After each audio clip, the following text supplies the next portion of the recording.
Yeah.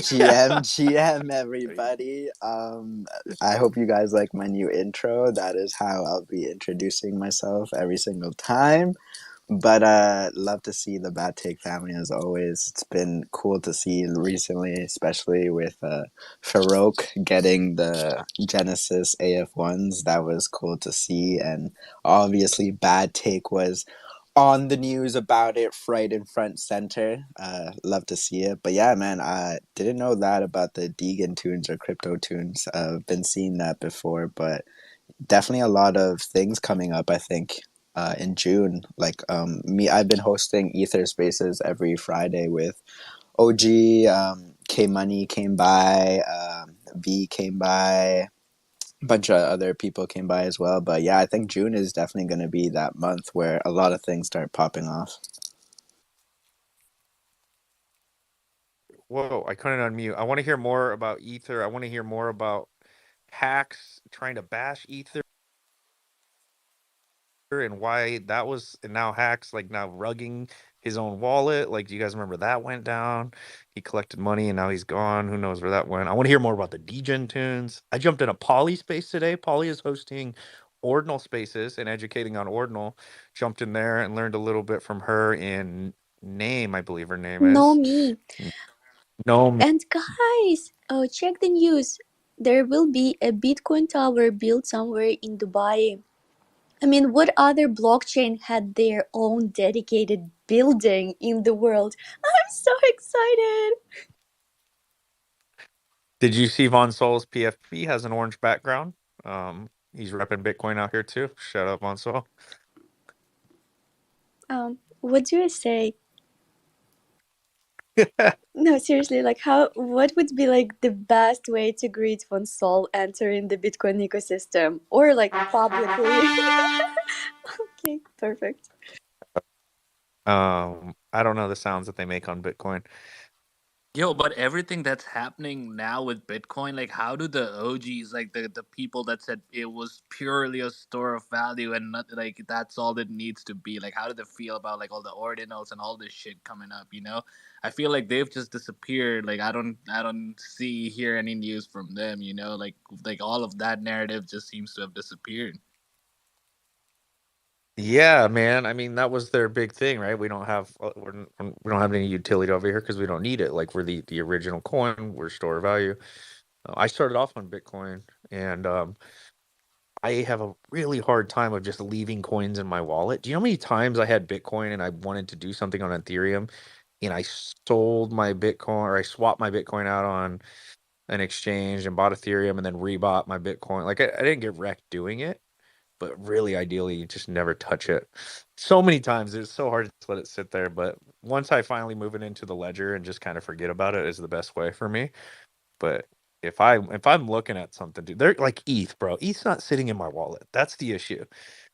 Like if any of you guys just have ETH sitting in your wallet and you're able to look at it without buying anything, please DM me. Let's have a one-on-one counseling session. Talk me through my issues of spending ETH when I'm looking at it. I need to start sending my ETH to like my girlfriend or something, my fiance. She won't let me spend it. But yeah, dude, I don't know. I think there's probably a branch of the Bitcoin community that said, you know what, ETH is popping off. We don't have anything going on our chain. Like, let's start creating some technology on our chain, and that's what they're doing. And it's a group of devs and a group of part of the community that's doing it. And you probably do have a lot. You probably do have some infighting. I mean, there was infighting in the early Bitcoin days over block size. Like there were the block size wars. So I guarantee there's the ordinal wars right now, and there's all these different conflicts, right? So I don't know, dude. I'm not deep enough into it, but I'm gonna keep going to Poly spaces and then hearing what she's learning, so she can teach me what she's learning. I'm just curious if Neuralink at some point will be merged with a blockchain and what blockchain would that be? Yeah, I mean, you know what I think sometimes, and this is totally crypto FUD, and there's a video online I'll send to you guys, how encrypted like SHA-256 and the type of encryptions that blockchain uses, how unmeasurably impossible it is to crack this shit. But as we get further down the road with AI and supercomputers, I just wonder if there's ever a point where they get strong enough and smart enough to manipulate or crack seed phrases in the blockchain. And this is not to spread fear. There's a really cool video to show that kind of shows how strong SHA-256 encryption is and some of these other encryptions. It kind of visualizes it. I'm a visual learner. I'll find the video and I'll share it eventually. But I just wonder, like, at what point do we reach a technology where people are using it to finesse people or scam? Because sure, we're going to use AI for good, right? But there are going to be people that are using this shit for bad, like guaranteed, if it isn't already happening. You Yeah, know? I got sort of the same like background, I guess, fear, right? Is like if you know, if a country essentially cracks quantum computing and what essentially that means, like what they will be able to do with that before anybody really even knows what's going on.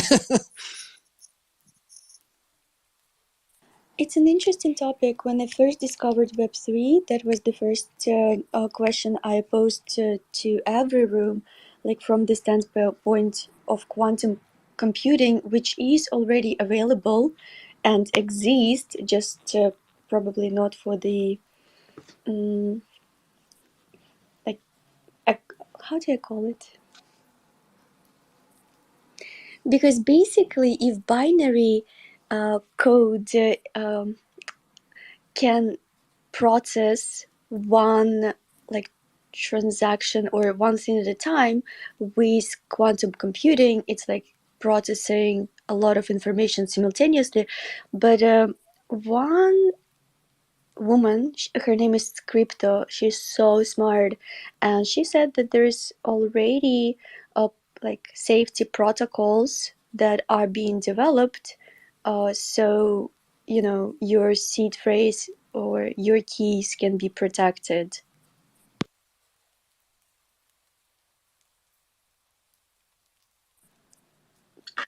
Sorry, I went to get this video. I want to put it in the comments so y'all can like bookmark it for later. Yeah, it's really This one is good to know, Polly. Like, I really have no, that was, you know, obviously, like, if you do have your head wrapped around, you know, like like just tech in general and the future of tech, and you're able to sort of extrapolate on the ideas that, you know, people are sort of, you know, pontificating on what's coming down the pike and stuff. And obviously, like quantum computing and the power of supercomputing is one that gives, I think, well, initially, like you said, it gives people in crypto a bit of pause because, you know, what are going to be the capabilities of these quantum computers and supercomputers in the context of cryptography and breaking cryptography. So that's pretty cool information to know that there are actually people out there doing the right thing and trying to safeguard, you know, the block, the ledger and the blockchain and seed phrases and, you know, everything that we're doing in cryptocurrency. Because yeah, man, it's a wild world, and obviously, like, human beings certainly have a much more reactive mindset, especially when it comes to tech and when it comes to, the precautionary principle that is to say, like, don't release something out into the world if you don't know what's going to happen.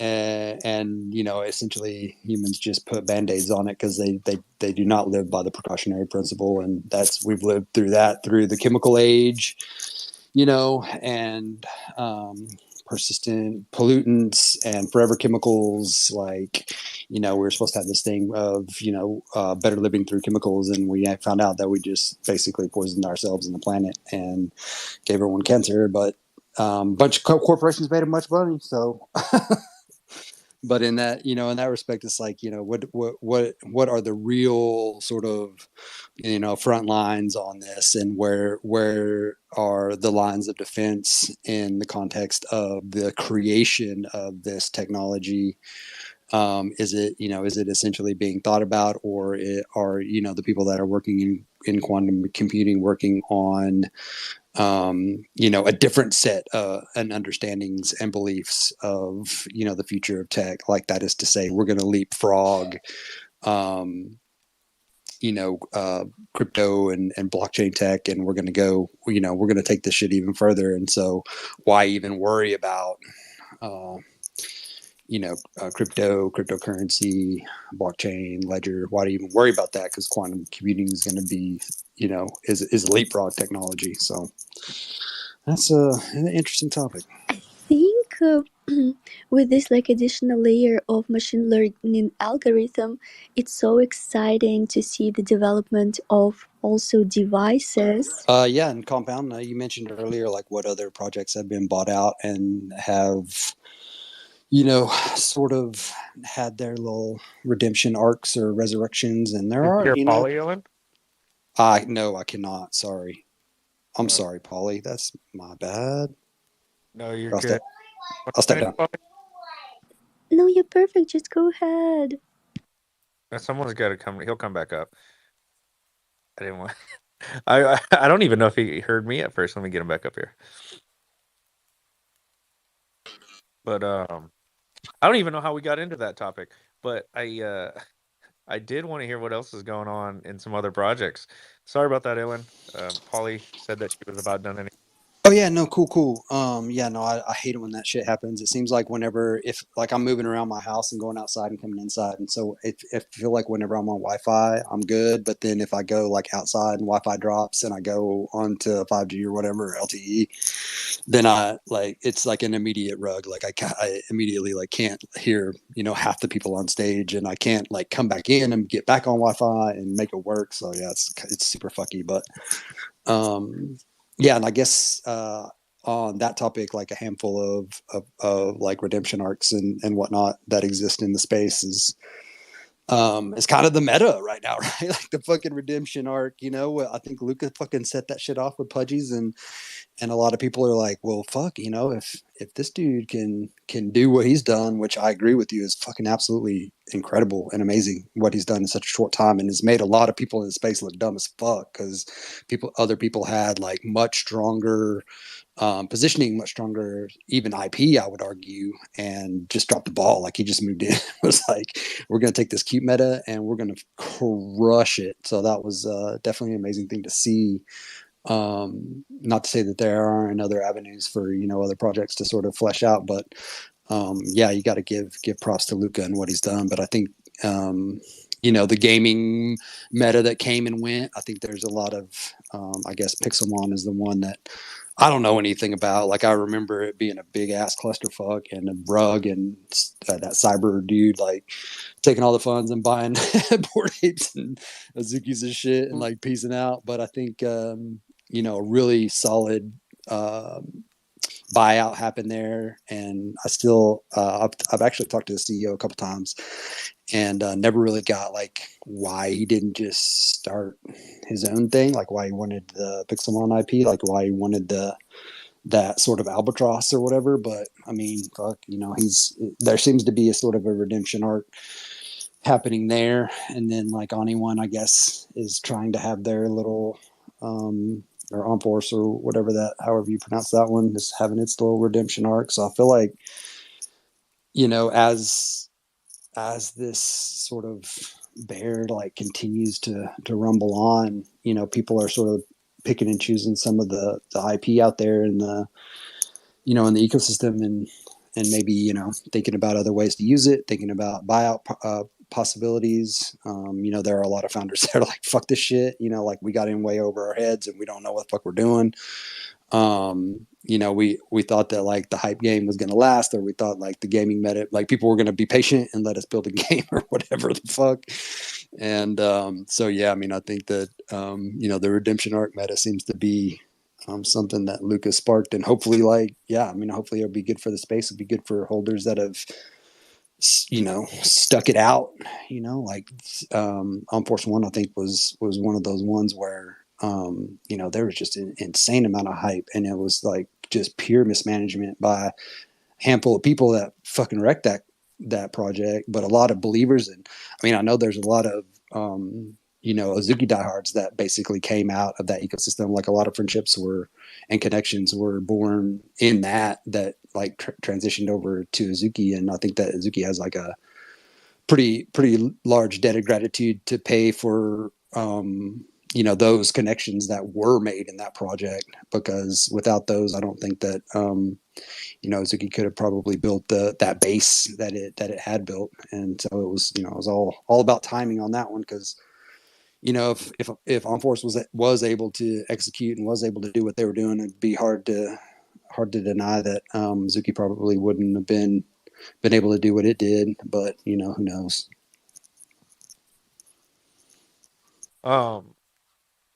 I want to know about Pixelmon. So did Pixelmon get completely bought out? I mean, I completely remember Pixelmon, but did a whole team bought them out? I remember he was gonna hire a team, and then just recently I see Spirit DAO might be doing something with Pixelmon. So they must have got a whole new team and CEO and everything, right? Yeah, it's a whole new crew. Basically bought the IP and like completely redid everything. Like took the name, took some of the characters and dynamics, but redid all the art. And it's kind of crazy, right? Because like they kept like they were gonna change the Kevins, and fucking people went crazy. Like people were like, no, like you cannot change the art on the Kevin. So there's like all this super rad 3D art, and they're doing a bunch of like they're starting to evolve those things. And apparently the gameplay in beta looks pretty good. I don't know anything about it, and I'm not a holder, but I do know that a lot of my brethren in Spirit DAO are big advocates and holders, and I know that the Zuki Spirit Club as well has a lot of pretty big whales that are all about sort of that redemption arc. So we'll see. And it's another one of the, I mean, it's like that thing where if you're creating a game, it just takes a fucking long time, and it's not Yuga's learning this, like that you have to have filler, you have to have something for people to fucking do with all these assets that I guess you're going to be able to utilize in your fucking game when it comes out in 2 years. It's like, but in the meantime, you got fucking Dude, you got to fill that time up right now. You guys dealing with it, yeah, absolutely. But like I have Other Side Land and all this other shit, like, and they're talking about Legends of the Mara coming out, 2D game, 2D role playing game, or no, sorry, real time strategy, right? Which is kind of stuff that I grew up on, and I'm like, when the fuck's it coming out? Because my land is just sitting in my wallet. Like, I'll play. I hope I don't need to get a more powerful computer. It says it's only 2D. I should be all right, but yeah, dude, games are. We knew this too. I mean, it was the hype at the time. You remember there was the metaverse meta, everything metaverse was pumping, sandbox land, everything pumped. Then there was the game meta. Every fucking team was dropping a game. Pixelmon, the biggest one with the biggest promises and the least art. That blew up. But anybody who kind of understood was like, yo, this is a long play. I knew buying Other Side, it was a long play. Like I wasn't expecting it within the first year, right? So them actually doing this 2D Legends of the Mara game was a surprise to me. I'm like, okay, this is how you keep us occupied for the next 2 years, right? Because that shit's not going to be done for, I'm thinking 2-3 years, bro. Like that, this is not close. Like I could probably sell my Other Side land, do some flipping, buy a few clones, and just come back to it in 2 years, and it'll still be ready to rock. You know what I mean? Like it'll still be ready to. They'll just be sitting there, ready for me to go. yeah, I mean, how many cycles are we gonna go through? From now to then. That's the crazy bit, and that's like the the risk management that each individual kind of has to do, right? Because it's like it's super long time. But I mean, if you're a believer, and you can, obviously, if you can like put that in, a cold wallet somewhere and just fucking forget about it, then you obviously have a valuable asset from one of the strongest brands in Web3, and backed by some of the biggest money in the space. And so yeah, you're ready to sort of just jump on it when it comes out. But then it's like you said, it's the opportunity cost that you have to sort of factor in, and obviously, like the DGen culture that we have, you just want to especially for Artifact or whatever your core community is, if whatever you're holding for long term isn't like core, and you see opportunities in the core, you're like, fuck, you're kicking yourself because you're like, if I just had a couple ETH, I'd be able to fucking make this play, and this is my core community. I know it inside and out. Like I know it so well, so I know what I'm doing.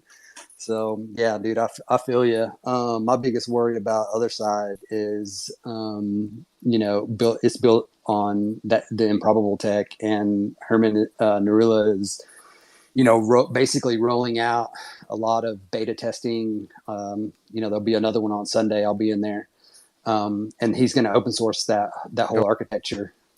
Send me a reminder. I want to join. Okay, cool. Yeah, the last one was pretty cool. They had he did an interview with that Arsenal player, but I was too busy running and jumping around because I didn't go on any of the voyages, right? So this was my first time to sort of interact with the metaverse that Improbable created, and it wasn't other side, but it was obviously the same setup where you hit those launch pads, and it was open world, and it was a big island or whatever. So it was cool to kind of explore and try to find little Easter eggs, which I found a few. So that was super cool. What's up, Holly? Okay, tell us more about the Easter eggs. How did you discover them, and what were there? The few Easter eggs on that, well, it was just exploratory, right? So you had I was running around, I was trying to find, you could kind of, when you hit one of the launch pads, you could kind of see a handful of other islands that were sort of within reach. And so it was like, my whole thing was like, how do I get to that fucking island? Like, I want to get over there, like, see what that's all about. And so eventually there was a launch pad to what everyone was calling the Windmill Island. And once you hit the Windmill Island, you had to walk all the way up, and there was an all-seeing eye up there, and you had to walk up to the all-seeing eye, interact with it, and then you would choose to go, you could choose a different server. So you basically portaled through the all-seeing eye into two different servers that they had running consecutively, and you could pop into one of those servers, and you would be the only one in there. Like everything was pretty much the same.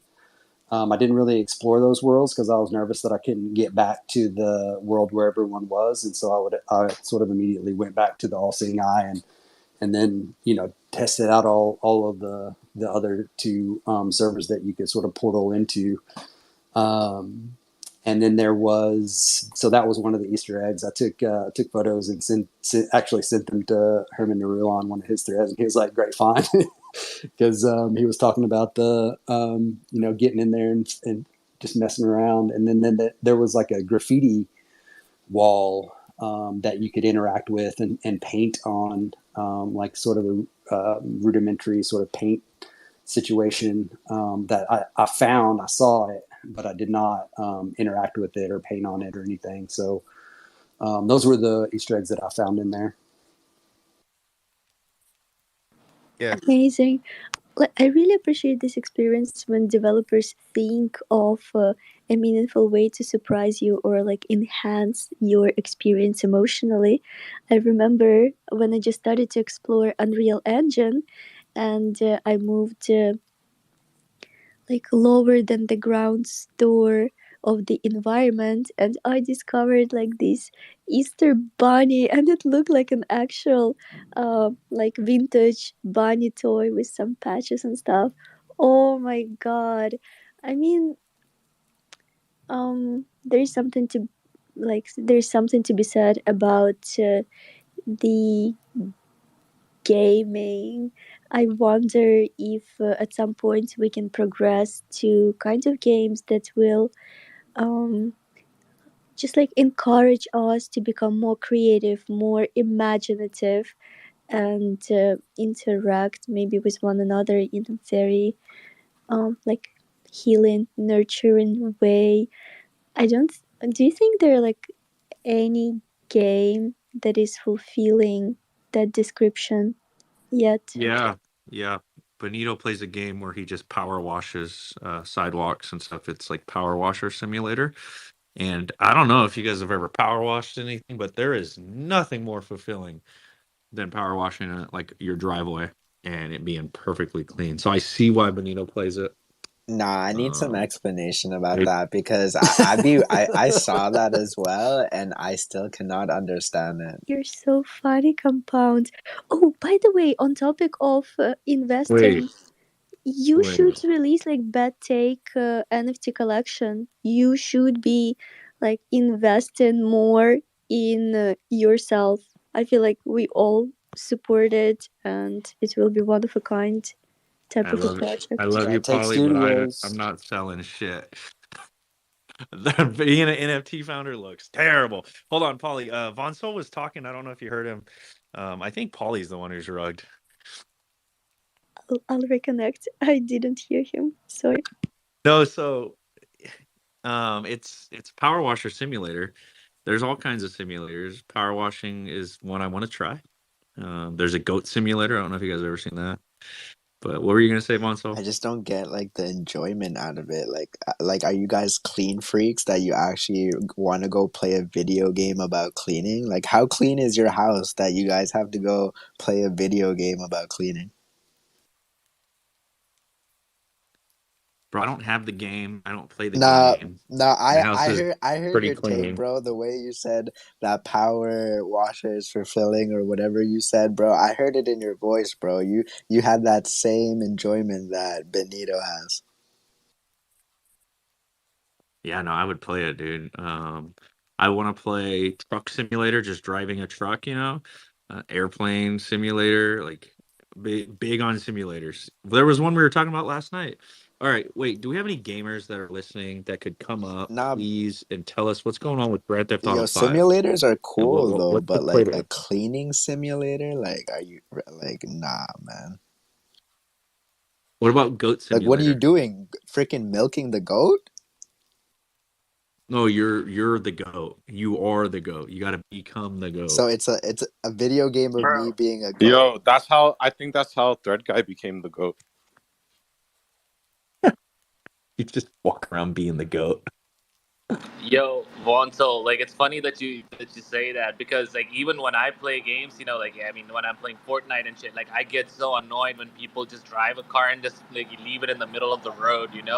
Like I get in the car, then go take it, like park it somewhere like that, like aligns with the line of the house or like on the side of the road or whatever. Like it's really annoying. They'll just take the car, just leave it somewhere in the middle of the road. I'm like, bro, what are you doing? Like just park to the side like a normal person. But so I can see like how the cleaning games kind of like it's ASMR or You whatever were or what? something.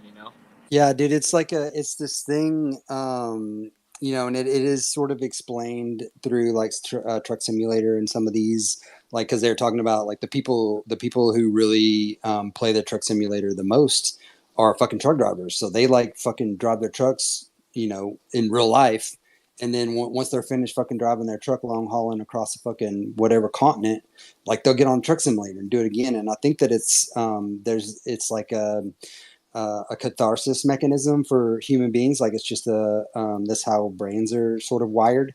And cleaning is obviously one of them. Like people really fucking get off on that shit, and making perfect, like cleaning perfectly with a power washer is one of those things that people find real fucking catharsis in. And Paulie, to your point, I mean, I think that there are definitely there is a lot of research around play and how like the ability to create games, open world games, like foundationally built upon pure play, like when you were a child, right? Like there were no boundaries. All you had was your imagination, and you went wild, and it was all about play. I mean, there was no conformity, there was no social structure, there was no like inherited intergenerational trauma that you're dealing with. You're just playing like you're just a fucking kid, and you're out there making up whatever the fuck games that whatever. Like just your imagination was your only limit. And so I think that there is a handful of thinkers, researchers in the space particularly in the metaverse gaming space, that are trying to replicate that, because what essentially the metaverse allows you to do is to create anything you want. Like, imagination is only it's unlimited. Like, you just get in there and you can literally create any world, anything. And so that I don't know of any like names or like right off the bat, but I was talking about not too long ago. I made a post about networks, and a network researcher reached out to me and was like, "Man, I appreciate what you were saying about." I made a post, and then I was talking about it in, I think, one of the Azuki spaces, and they reached out and they were like, "Yeah, I mean, I like complex network researcher, and I appreciate what you're saying about like network architecture." And so we went off on this whole tangent about that, and play, because they were working on they're working in the space around play, and how to free people from like the confines of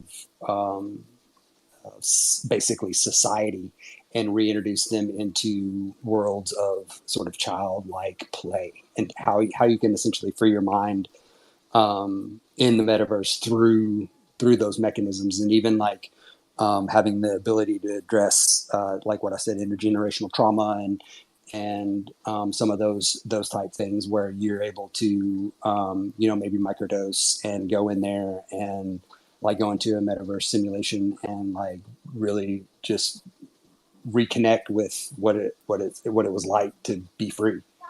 So yeah, no, there's a lot of stuff going on there, and I hope that that research continues, and I hope that that's something that comes about whenever we're talking about this, the freeform open world metaverse and like its capabilities. I know that Herman Naril talked a lot about this just in his theorizing in Virtual Society, which is his just amazing book, which I encourage everyone.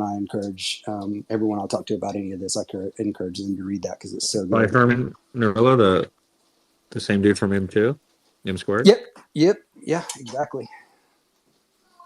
And do you have the digital version, or can you send it? I have I have the hardback, and I have the audiobook as well, because I listen to different chapters and stuff just randomly, because I have like some of my favorite chapters bookmarked and whatnot, because I like to rehash those and kind of ingrain some of those thoughts and whatnot into my thinking through like that repetition. So yeah. That sounds like a great book, actually. One that I don't read a lot, guys. I'm gonna be honest with you. I know a lot of random facts, random stuff, that the type of shit that where my fiance goes, "Why do you know that?" I know a lot of stuff, but I don't read enough. I'm more of a visual learner and audiobooks, so I definitely will probably get the audiobook, to be honest. Yeah, get that audiobook, dude, and because he actually reads it himself, and you can kind of, when the author, especially the author of a book that is about ideas, reads it themselves, you can kind of like get hints on where they get like super excited and shit. So it's good in that way. Oh yeah, that's actually a good idea. So okay, SBJ, you were gonna unmute earlier. Um, who is up to date on what's going on with Grand Theft Auto and the play to earn thing that they got coming out? Does anybody actually that and can kind of? I'm ashamed to admit that I've never played any Grand Theft Auto ever. I've just used the GIFs. Here I we heard it go was again. fake news. Is it just fake news to try to pump the Grand Theft Auto bags? Yeah, I mean, I can't confirm or deny, but that's what I heard. That's fake news. Anybody trying to jump farming simulator tonight? We can build a farm together. Let me know. Farming simulator looks lit. There's a PC builder simulator. I'm in the Epic Games thing right now, just trying to figure out like which simulator we can all play together tonight. Bad take. Yeah, we need to get Sam in here to explain that whole GTA thing, because remember when he released that like patch that he was doing, and he was like putting random NFTs in Grand Theft Auto and shit. Who? Sam. Kuro? Sam? Yeah. Sam Turner? Oh, sorry, Yes, sir. Sam, The sheriff. the CTO. Yeah, the CTO of Artifact. Yeah, that guy hates me.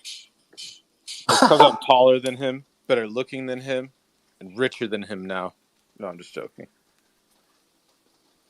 That raspy quote will forever live in infamy. Bro, I love that guy because he did that. Because, if you read what the other guy said, he's lucky he didn't encounter me in the DMs.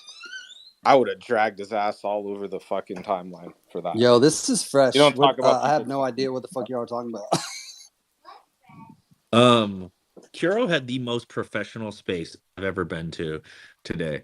Like when Kuro puts his business voice on and like actually solves some issues, like I had mad respect for how he hosted that space, how it was all handled.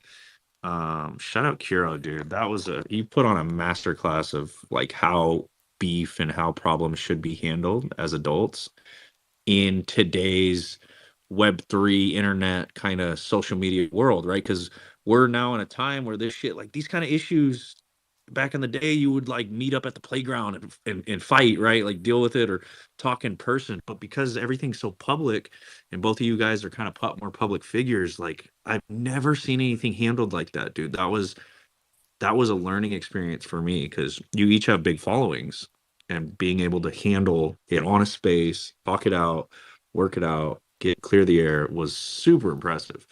I don't think I mean I got to start handling my Bro, issue. I've been learning from you guys. I'm not usually so stoic and stuff, man. You know me, I'm like demon time all the time. Um, that's why I've been looking at some other Azukis because I might just have to go with like I can't, I might have to buy OG's or OG Kuro's Azuki at some point to match the bean. I don't think I can get away from the lightning eyes now and the bucket hat. That combo is flawless. Yo, honestly, and then that's the other thing. I gotta get an angel for Kuro Fund because I realized something. My brother Angels was are sitting elite. down there on the Kuro Fund account, and then he like fucking called me. He's like, "Yo, that guy Fidgeto. Tell that guy to have your money," and he just hung up on me. He didn't say anything else, man. I was like, "What the hell's wrong with this guy? He sounds like me, like when I'm usually." But yo, I had to play the NBA YoungBoy. My dog was dancing. He came back like about an hour and a half ago. He's irregularly happy. I don't like it. Makes me feel sick to my stomach. So you guys realized that the angels were elite and you have to have one for the collection is what I heard. Uh Illen's working on getting an angel too. I know that. Can't wait to see that one. So Illen, Yo, tell us did they about accept that undead bid, Ilan? no. What? Oh, the alien one? Nah, not yet. I need to just like get a hold of that dude because like he's listening on OpenSea, and it's like we can probably meet somewhere, and because he had it listed for 69.42 at one point, and I was like, my bid was 50, so it's like we can probably find some middle fucking ground if you actually if he actually wants to sell that motherfucker. But if I just have to find him and talk to him. But I got a couple other bids out right now, so we'll see if any of those hit and just diversify my DNA portfolio because that was kind of the whole point. But sheesh. All right, we got Von Sol up here. So, all right, Von Sol. Uh-oh. Dre. We got Dre Limmerd in the house. Let me get a co-host invite.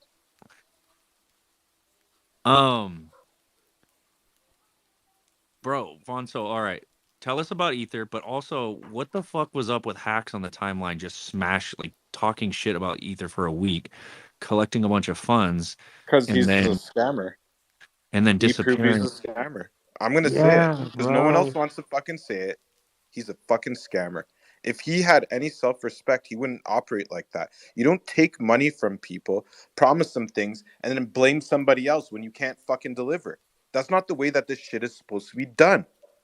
In Dude, real life, that's why he didn't want to meet up with me in Edmonton. He fucking told me to go somewhere, and there was fucking cops there. What the fuck are the cops gonna do to me? I'm better looking than them. I have more money than them. My vehicle's faster than theirs. I'll get away. He fucking played himself. I'm still pissed off about that. He tried to like, what do you think was gonna happen? You think I keep weed in my car, bro, or anything like that? Like, that's the craziest shit ever. I don't respect that guy at all. I don't like him either. He did it on the Dude. space. Remember Kurt Compound? Yeah, we had to boot him from the space. No, I remember. remember when? All I know is remember that. when fucking Kuro went to go meet him on the. Oh yeah. He's like, yeah, Well, come meet up with me. Kuro got. our first encounter. Yeah. Bro, I'm I'm like, met him yo, in I'm pulling LA. up because the one time you told me you're gonna beat me up, so of course I'm pulling up, bro. I want to see this shit. You pulled up and like it was. I thought everyone always tells you they're gonna beat me. I have a bitch voice. no, I I thought it was that. supposed to be a friendly. I'm very aware of how my voice sounds. Okay, but when you see me, you're not gonna have that same energy, my boy. I promise you that. I didn't like when Von Sol invited him onto Bad Tate to come talk it out, and he said, "Dre and Compound are cool with me." Like he tried to like use us as like the bro. He unfollowed me. Like what? He unfollowed me and then tried to use me to go against Von Sol, bro. I'm not going against Von Sol, bro. That's one of my Canadian bros. Don't use me against Von Sol. What's up, Von Sol? Yeah, that guy's a clown, to be honest.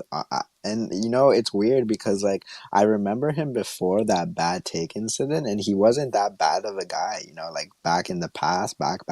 But this guy's a weirdo now. Like basically there was an ether competition, like an art competition, and he submitted his art pieces, and he was trying to act like he actually drew it, and then later on we found out it was AI, so he got all butthurt that he didn't win the competition, and that's when he just started fudding ether.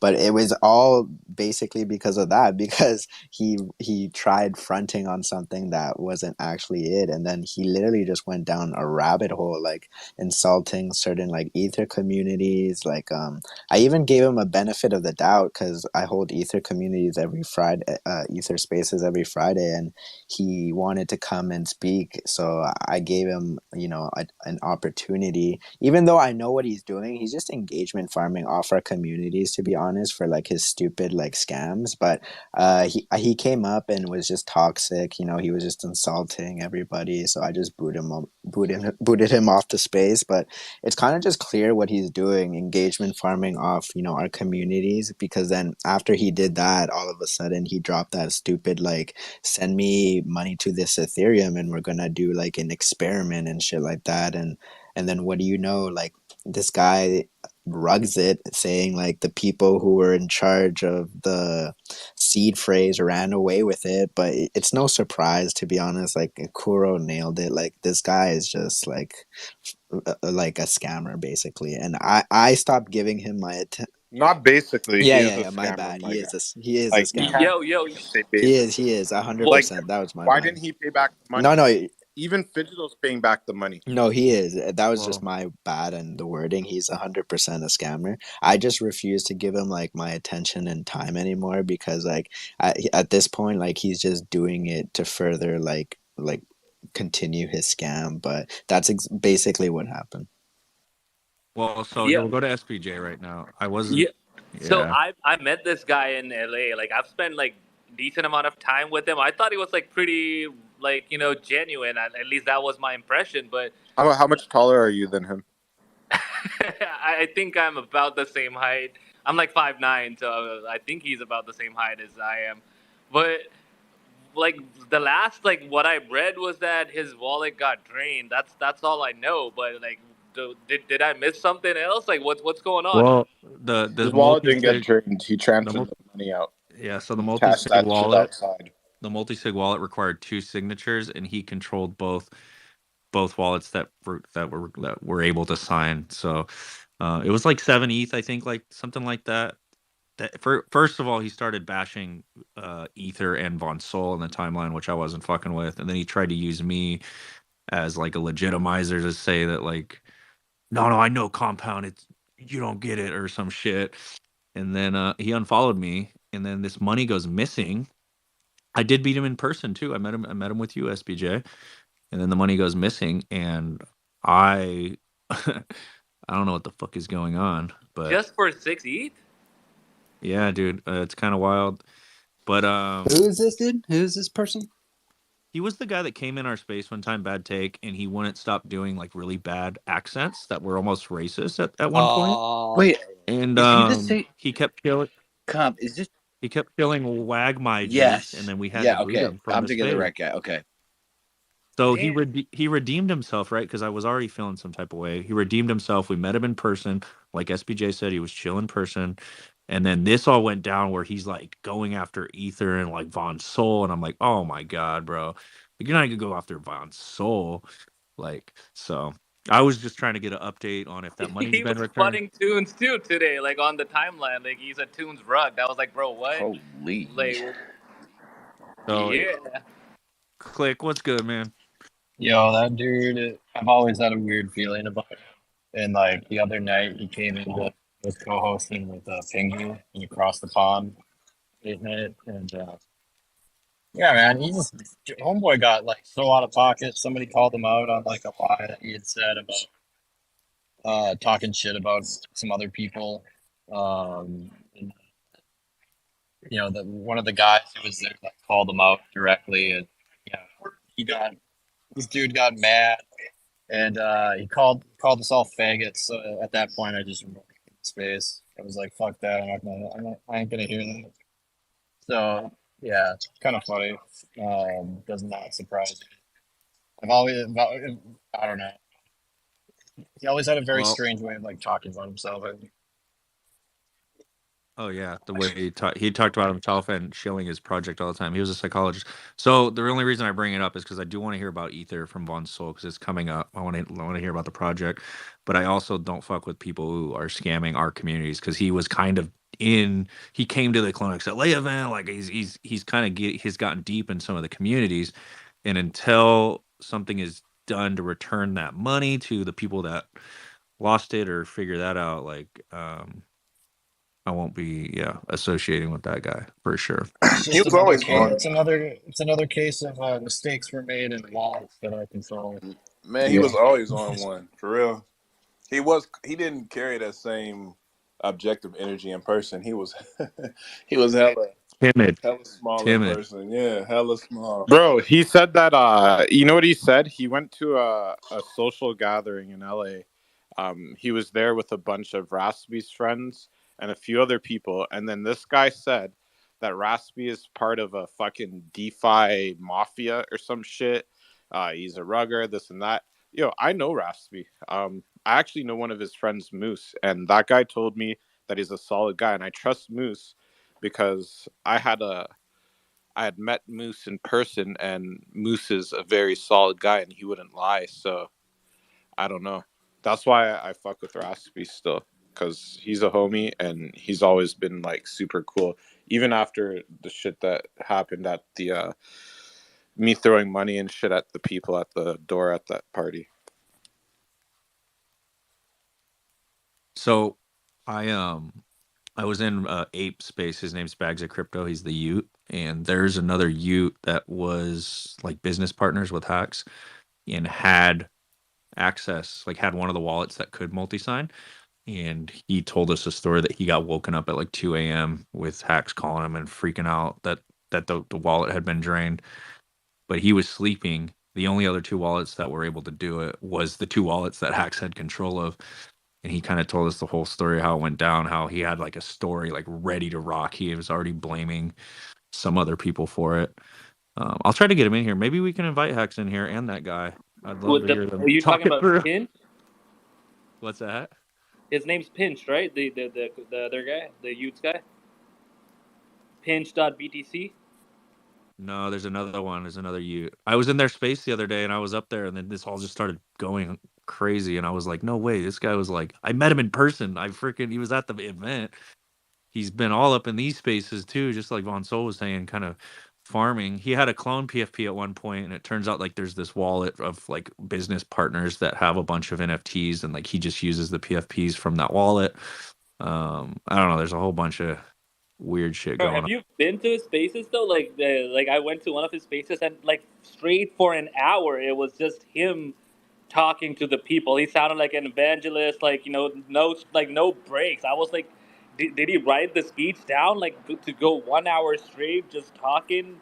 Like it was. I mean, I don't know. Like it was impressive but weird at the same time. You know. No, I can't monologue, bro. Like if I'm up here by myself, we're gonna be listening to elevator music till one of y'all want to come up and talk. It takes a different kind of skill to just talk to yourself for a fucking hour. Shout out to the cult leaders that can do that. Vonso, what's up, bro? Oh my bad, I didn't mean to put my hand up. I can top it with some meow, meow, meow, arf, arf, arf. What's up, Nomi? Am I saying your Hey name right? guys, hey guys. Yeah, you're right. It's no me, so it's like no one, you know. So Nomi. It's brilliant because most of the time artists do have this selfless approach. So I don't know how Nomi does it, but she seemed to like extract the meaning and put it into words very coherently. I'm learning a lot. Yeah, I trying love to that. be no one, you know, in the Web3 space. Better to be safe. Wait, what is going on? Ray, you going to that event tonight, bro? It's, so I went to a space earlier that Polly and Nomi host. They host a Bitcoin ordinal space, like an educational space on Bitcoin ordinals, and they do like a daytime space. And if you just send it to me, Polly, I'm gonna try to jump in and join when I can. So that's how I met Nomi. No, me the homie was good.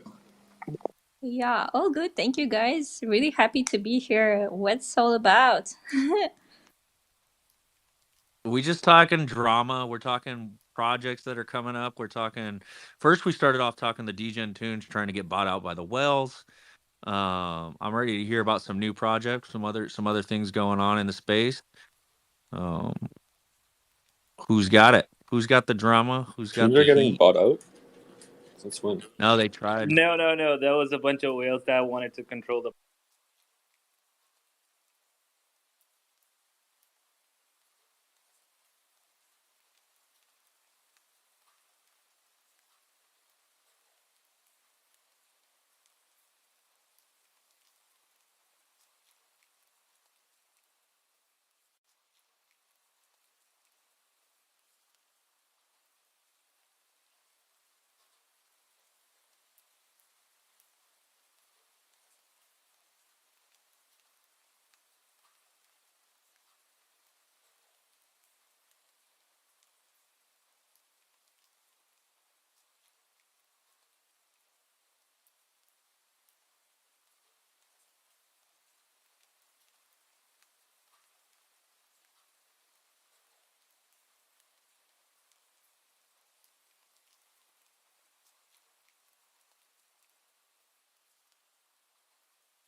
I'm still here at the house. I Mm, haven't got in the car yet.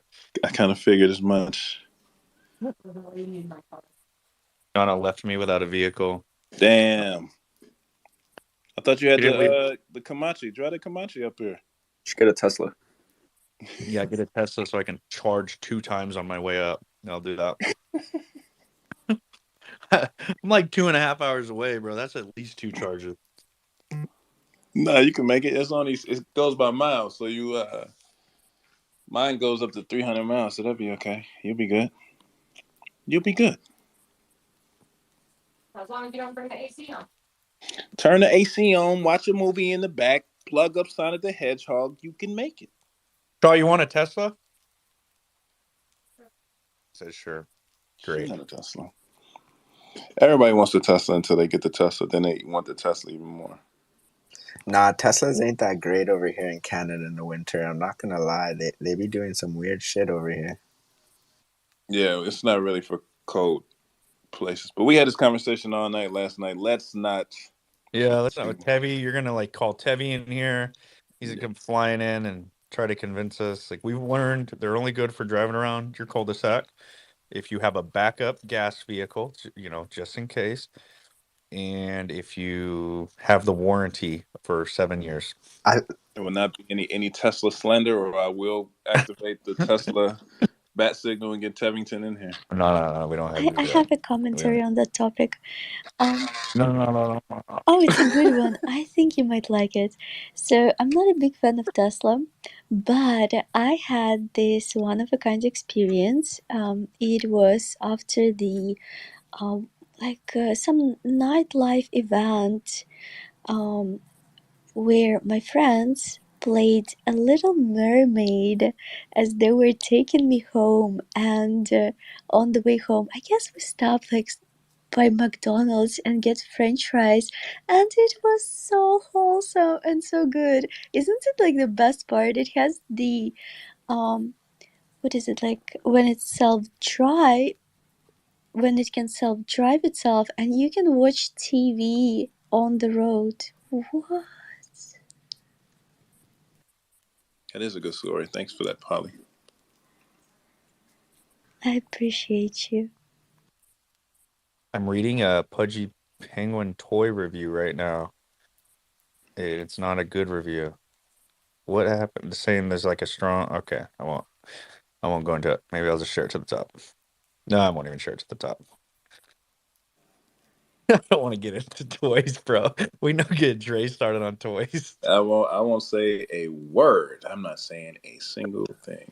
Well, dude, let's just dive it. So this is the shit that you run into, right? Like if you're gonna start putting out physical products, same for Artifact, right? We'll put Artifact in there.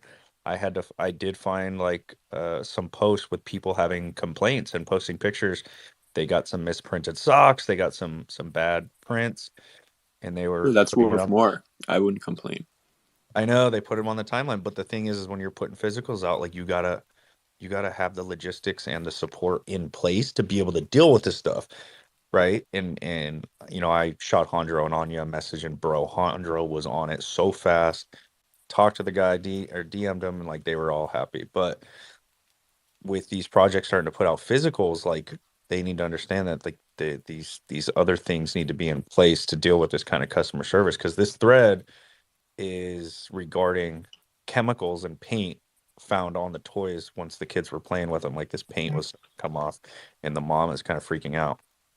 But this is the type of stuff that you will run into with physicals as all these projects start to put physicals out. Quality control. Yeah, and parents, I mean, it's a big deal because, like, especially if parents are buying these for kids, like parents, that's not, a demographic you want to fuck with because, they will go to the edges of the earth to fucking protect their kids and, children's toys and all that stuff. There obviously have been heaps of problems with that shit. I mean, throughout history, and I mean, all it takes is one, you know, and that it's dangerous. I mean, it's fucking, you know, like you say, you gotta have mechanisms in place for a very, very, you know, quick remedy to like a bad batch or a bad, you know, a bad product, and you know, because that's when you could potentially get into some very serious litigation problems. And yeah, I mean that it could get bad real quick if you don't address it. Yeah, you're gonna have a lot of with the toys. Children's toys is super serious. You're gonna have a lot of angry Karens that will like. I put the thread at the top, but apparently the paint and was coming off all over the kid's hands, had a strong chemical smell, and like that parent is reaching out to find out what kind of chemical the paint is, what kind of base the paint is, and if it's safe for kids. Like it, and bro, this is the type of shit that nobody like you don't even realize. Like dealing with parents is like that's the last thing I want to deal with, dude. Angry moms? No, sir. Yeah, it's a wrap. You Especially gotta when it comes to babies. dealing with Web3 DJ one thing. We're fucking terrible. Like we're terrible to deal with, but angry mothers? Hell no. But to be fair, I don't even understand what is it this piece of artifact depicted in that tweet. Is it the toy? Yeah, it's a penguin, Polly. It's you're looking from the top, and it has glasses. Guys, like coming from the physical design world, I was designing like those toys or whatever. I was designing like physical products, and I kind of came to the digital to escape this physical reality because it's like designing the piece. It's not really sustainable, like the production, materials, putting together, you know, that all business model, it's really sucks. Like it's not going to the future, and I'm kind of sad a little bit. Like designing those crappy toys for the kids is really sad for the Web3 community. And I want to like Web3 community. If you guys like do some physical pieces attached to your digital one, to just do 10 of them, but they should be perfect. You know, that's like kind of quality I want to see. And I feel like uh, connecting physical and digital is like the last step on the roadmap because there's so much to develop in the digital world, and like production is really not the best one. You know, to do the best quality, it takes resources and experience, of course. No, I agree. So you said just stick to a run of 10 items, right? Like even when we dropped like season one, we interviewed with Zaptio, one of the founders, and they did a ton of items in season one, and he was like, "Yeah, we bit off a lot, and it was a lot of work, but we got it done." But I don't know how many penguins dropped. I don't know how many different types there are specifically. But let's go to Von Soul. Yeah, What up, I Von? was just gonna say about like the toy situation. I feel like those things are always gonna happen. I'm kind of surprised because Luca has a pretty like well-known background in terms of like creating toys in like the Web 2 uh, world, but I feel like it might have just been like one of those maybe malfunctions that happened or something like that because I will say Luca seems like he is the type of guy to be like on top of his shit and stuff like that. It's unfortunate that situation happened, but definitely want to see like if it was due to like the paint of the product or Bro, it looks something like else. something got ripped off its head. Like, why is there a hole on top? Yeah, I don't know. It doesn't really seem like it's like it has something to do with the paint, to be honest with you, but I could be wrong. The orange is running from the shirt. It looks like that orange on its head. But it did the hat got ripped. Look, it had a hat on it. It got ripped off. I mean, as long as they have in place like the quality control and safety, and then are able to reach out to these customers and replace these things, they're gonna deal with issues, dude. That's a hard industry to be in, man. Like the physical industry is not easy. And a lot of these teams are just used to the digitals, which are easy to like kind of replace, right? Something happens, you can fix it. But Polly, what's up? I'm gonna stay on topic, but probably offer the baddest or like the worst take. Um, so I think this drop is an interesting exploration of their partnership with Amazon. There's like they were obviously trying to feed the market because the toy price is like around $20, so you can assume that the production cost was like very little. I just think they would be better off like picking a toy company with that already has presence on Amazon, like Glixos, and it's basically these ribbons with magnets attached to them, like phenomenal piece of like construction. And they could have done it in their branded colors. Like it, they didn't really had to create a toy because it doesn't bring any value to the holders.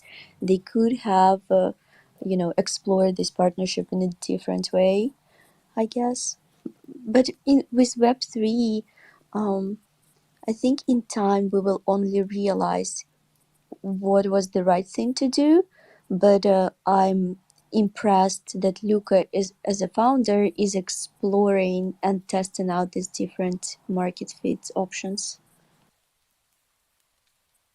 They're cute little toys.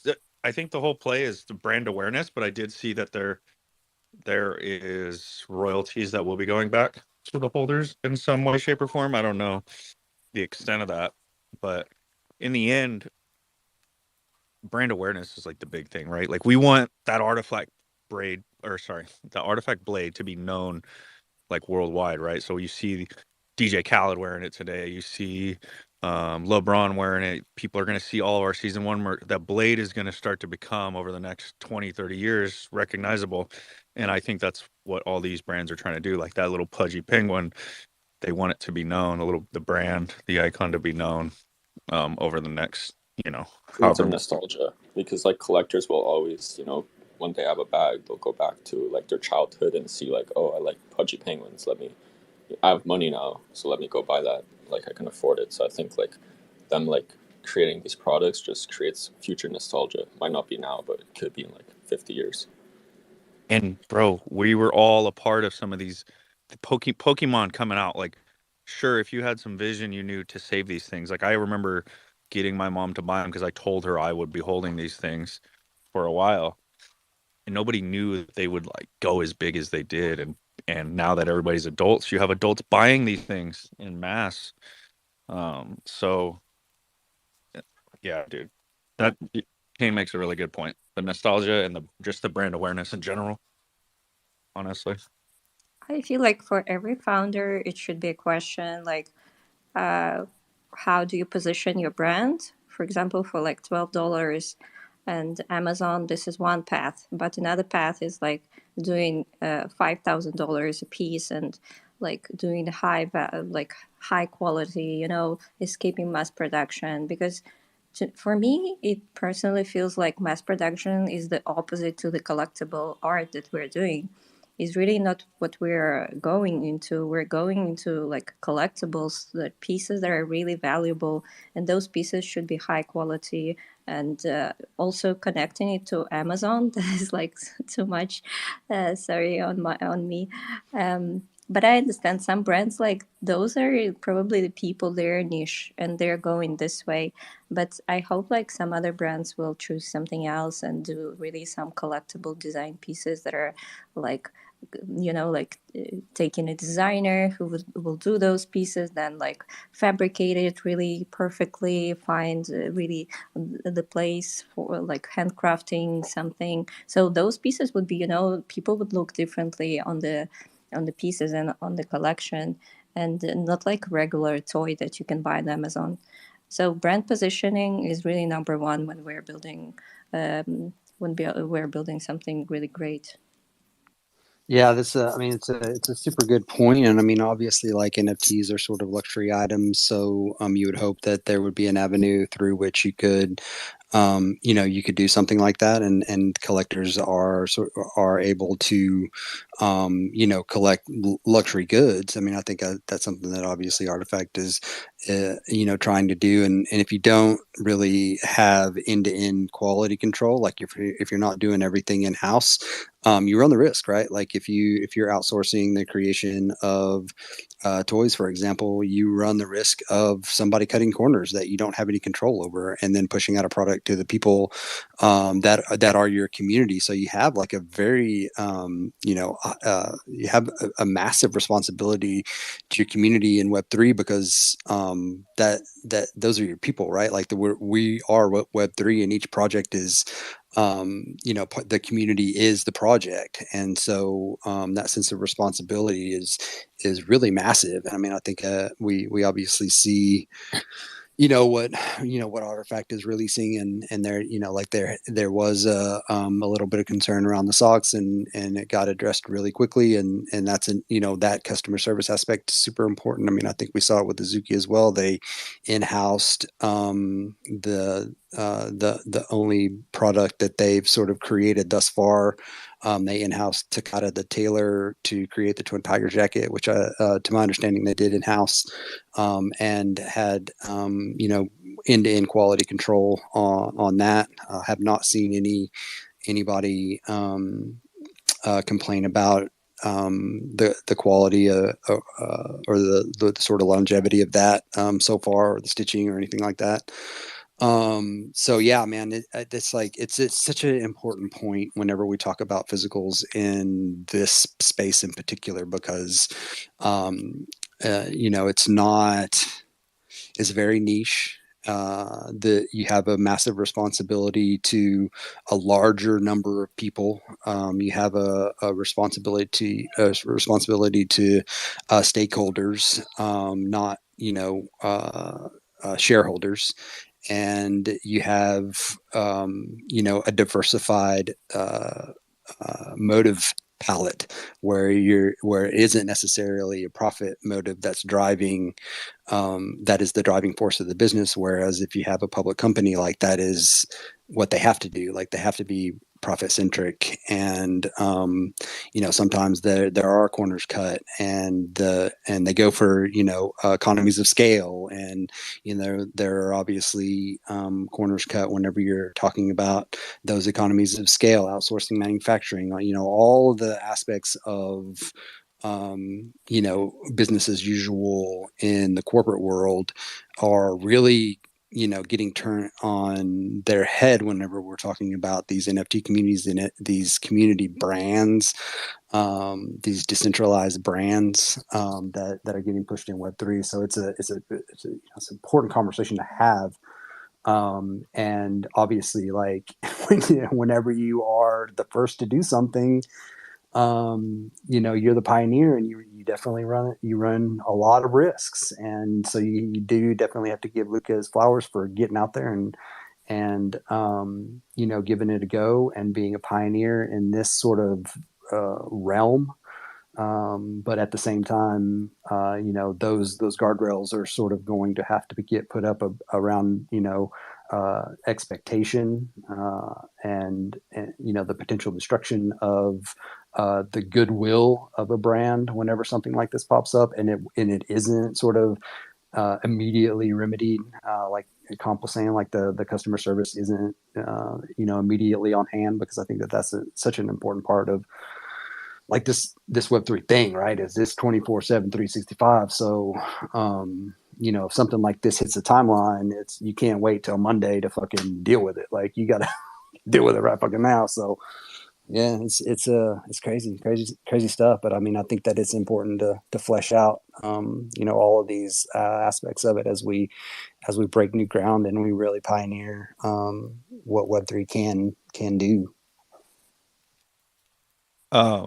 Twitter and Web3. All right, let's talk about this. Twitter and Web3 are the only places where people will write threads of complaints, like write a thread publicly.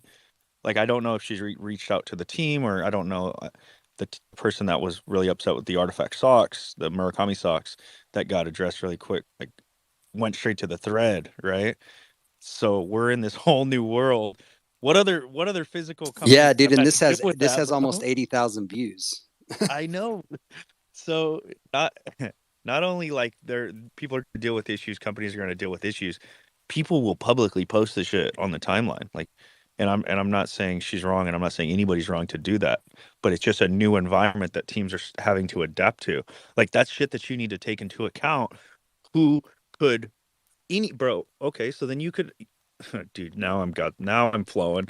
Now my mind's flowing. You could hire a team of saboteurs, right? To do fake shit and post on threads and pump the engagement like the you could hire teams to and we've seen it in the space where there are people who like their main goal is to try to bring down projects around them, right? But to either better their bags, like it's very common in this space. But we're going into this new world of physical and digital products where you got to really take into account all customer service complaints, but then also you could have fake ones out there too. And it's kind of evolving daily. Like as I'm seeing threads on the timeline, customer service threads, like full blown, I need help. Here's my thread. This is my issues. Very public customer service threads. Um, I, I I'm just wondering, like, at what point do people start using that as a tactic to FUD or a tactic to kind of post Aren't they doing that with clones already? Yeah, I mean, I think, yeah, I mean, there will, you have to expect the weaponization of that, but and there are sort of techniques, already known techniques of being able to do this. Like we see it just with misinformation. People do the Gish Gallop, right? The Gish Gallop is basically you state a bunch of lies, and like it just takes a long time to refute those lies. It takes time and data, and so it takes time, and then by the time you like refute the initial misinformation, like they're onto some totally other piece of misinformation, so you're never able to sort of catch up, and that's a debate tactic, the Gish Gallop, and there are all sorts of tactics like that, like this, like playing into cognitive biases that we see all the time on the timeline. Framing is also a massive issue where you can frame things in particular ways to make people lean heavily on some of their cognitive biases and reinforce certain cognitive biases. So yeah, that's something we definitely see all the time. But I think that to a large degree, that's where the community comes in, and that's kind of the shitty part of this Pudgy Penguins deal is when you have a community, your community is your immune system, right? Like when this shit starts happening out there in the world, in the space, like you have to rely pretty heavily on your community to go out there and put fires out, and to be the organism's immune system, and to like everyone on the thread needs to be like, valid concern, tag Luca, we'll get this solved, not fucking attack or go on the defensive and like bash this woman who has real concern. You have to like say, okay, boom, your community has to galvanize and say, you have a valid concern, this is very important, we're on this, like let's get this taken care of as soon as possible, tag Luca. And that it's an important lesson, like, right, for the community as a whole, for the Web3 community as a whole, and for the core holders of particular projects to say, okay, like guys, like this will happen. How are we gonna do our part for for our founders, and be out there on the timeline, either fighting misinformation, or making sure that particular complaints are valid complaints are heard, and get rerouted through appropriate channels, and make sure information flow through the network is working optimally and getting to where it needs to be. So it's a super important point that I think it's best, at least with the physicals at this point, to take every concern like it's serious and real, and then allow, like, especially as holders, because there are a lot of holders in that thread that are kind of, I don't know. There's a lot of people in that thread, but I think it's safe to take everything like it's serious, and get it to the team, get it in front of the team, and allow them to like hash it out and address it. That's just crazy. It's interesting to watch this space now having to deal with these kind of Web 2 physical product issues, right? Like, me and Dre have had this talk about the going back into the physicals, the toys.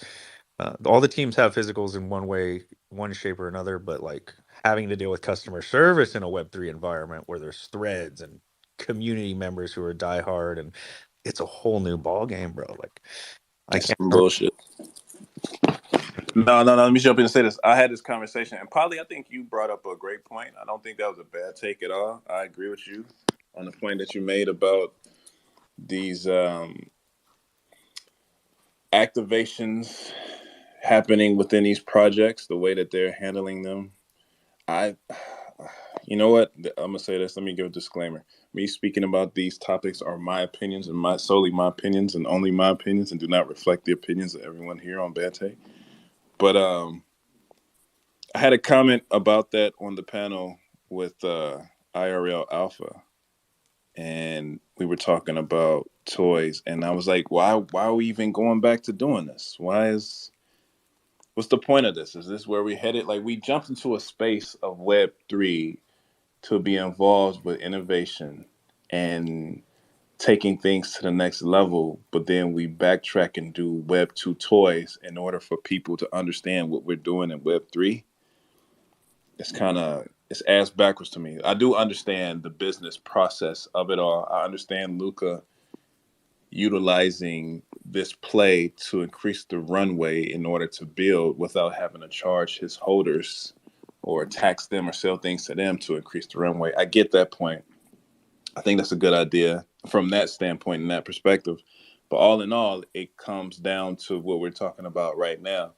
If you're not in a position to have to deal with Web 2 situations because you started off as a Web 3 company wanting to do Web 3 things, and this is what happens because you integrate Web 2 operations into a Web 3 project, and then you get hit with a mom being pissed about paint coming off her penguin. That sounds dirty. Pause. But it's the same situation, right? Like, I don't fully agree with it. I can understand it, but I feel like this is the same play that happens all the time in this sector.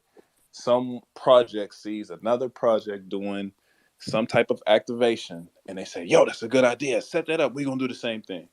So it's one person doing toys, and the next person doing toys, and then the next person doing toys. And when we first got in this joint, it was the metaverse. Oh, we doing a video game. I'm doing a video game. You doing a video game. We doing a video game. Everybody doing a video game. Who got a game? I got a game. You got a game. We got a game. Let's do a game together. We got a game. And it's the same situation. And that boils down to the original conversation that I had with Demi in the Discord about Project Scrambling, trying to create something. They don't even know what they want to create. They just want to create something. They have to do something. They've sold this product to a community and promised this roadmap to the Valhalla.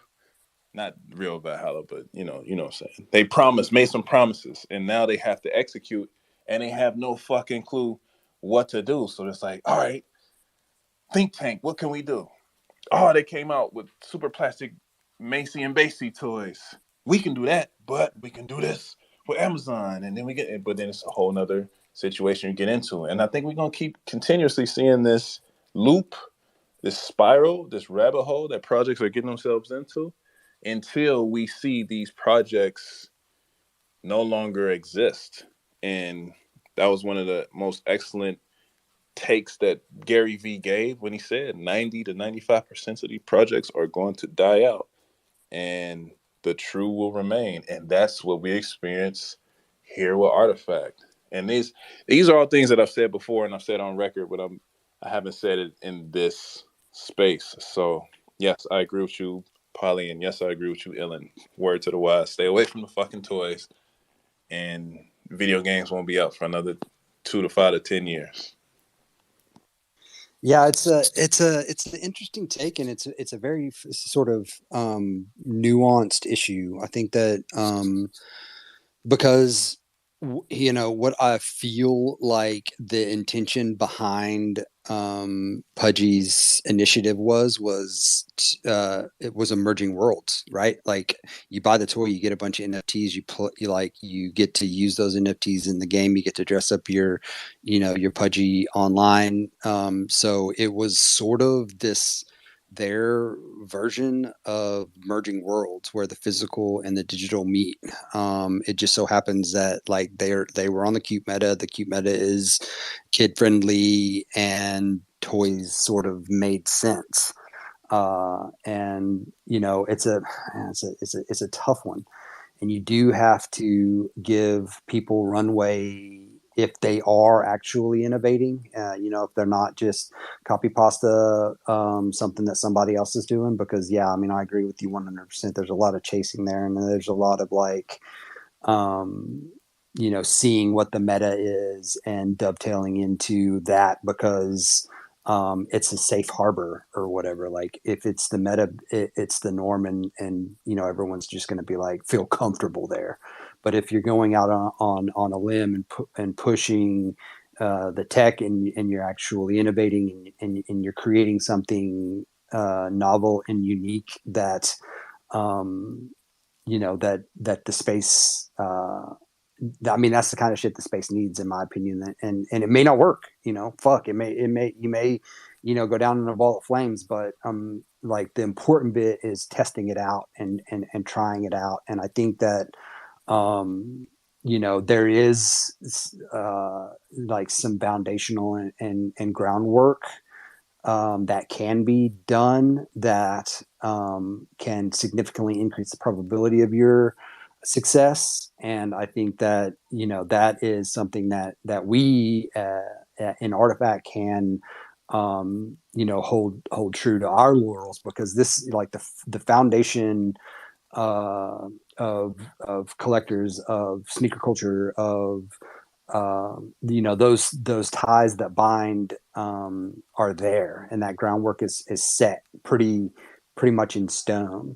And so if you can build the innovation in tech on top of that, and sort of allow the that emergent culture that was the foundation to recreate itself in the context of that innovation and tech and all the cool shit that's going on in Web3, like you can, you know, significantly increase that, you know, that probability of success. But if you, you know, if you don't, I mean, that's sort of the differentiation in merging worlds between Artifact and Pudgy, in my opinion. Like they, you know, Luca came in and bought that IP, and then he was like, "This is what the fuck we're gonna do," and you know, he had. You know, he rode what was, you know, is, I guess, a massive part of this space, and that is, you know, the cute meta, the cute PFPs. Like there was a whole, like that thing just exploded, and that was like it was its own little niche section of Web3 and NFTs for a while. And you know the that sort of naturally dovetails into, you know, what they've done. And you know the complexity of that probably wasn't fully understood. I'm sure that he had his head sort of wrapped around that it was complex, but the true complexity of like the of your target market, which is, you know, isn't the kids. Like the kids get the toys and they get to play with the toys, but it, you know, they can't afford, you know, a Pudgy or whatever. They can afford a toy, and then that, you know, that the onboarding shit. But it's going to take a parent to know what the hell like Pudgies are, and you know, so maybe, I mean, it's a different sort of model, I guess. And I want those models to exist, and I want those models to get pushed, and you know, that they will naturally get weeded out by the marketplace. So yeah, man, hopefully like I said, hopefully Luca comes correct, direct, like hits this head on, and is able to remedy the situation quick, fast, and we will be past this uh, like little snapshot in time, and that they will be able to continue to push, you know, this kind of normalization of NFTs and toys, and these really what can be sort of cheap NFTs on Polygon, traded, built in their little world. And you know, hopefully that comes to fruition. I'm not a bag holder, but I do respect what they're doing over there. Um, let's let me just raise the question to everybody and see where we draw the line. I know the Board Ape Yacht Club released a series of toys with super plastic. They're more so collectibles. And now, would we be okay with Azuki releasing little beans, like toy beans, and maybe Artifact releasing the worker bots as toys? Like, let's flip the situation onto projects that we're familiar with and see if now that's okay for the holders to have toys. Like, I would love a little worker bot toy, I right? love Or designer toys, like for adults, sure, but like it's different, right? Like our little collectible. I mean, almost the same as what the penguins are doing. A little worker bot, little Azuki beans.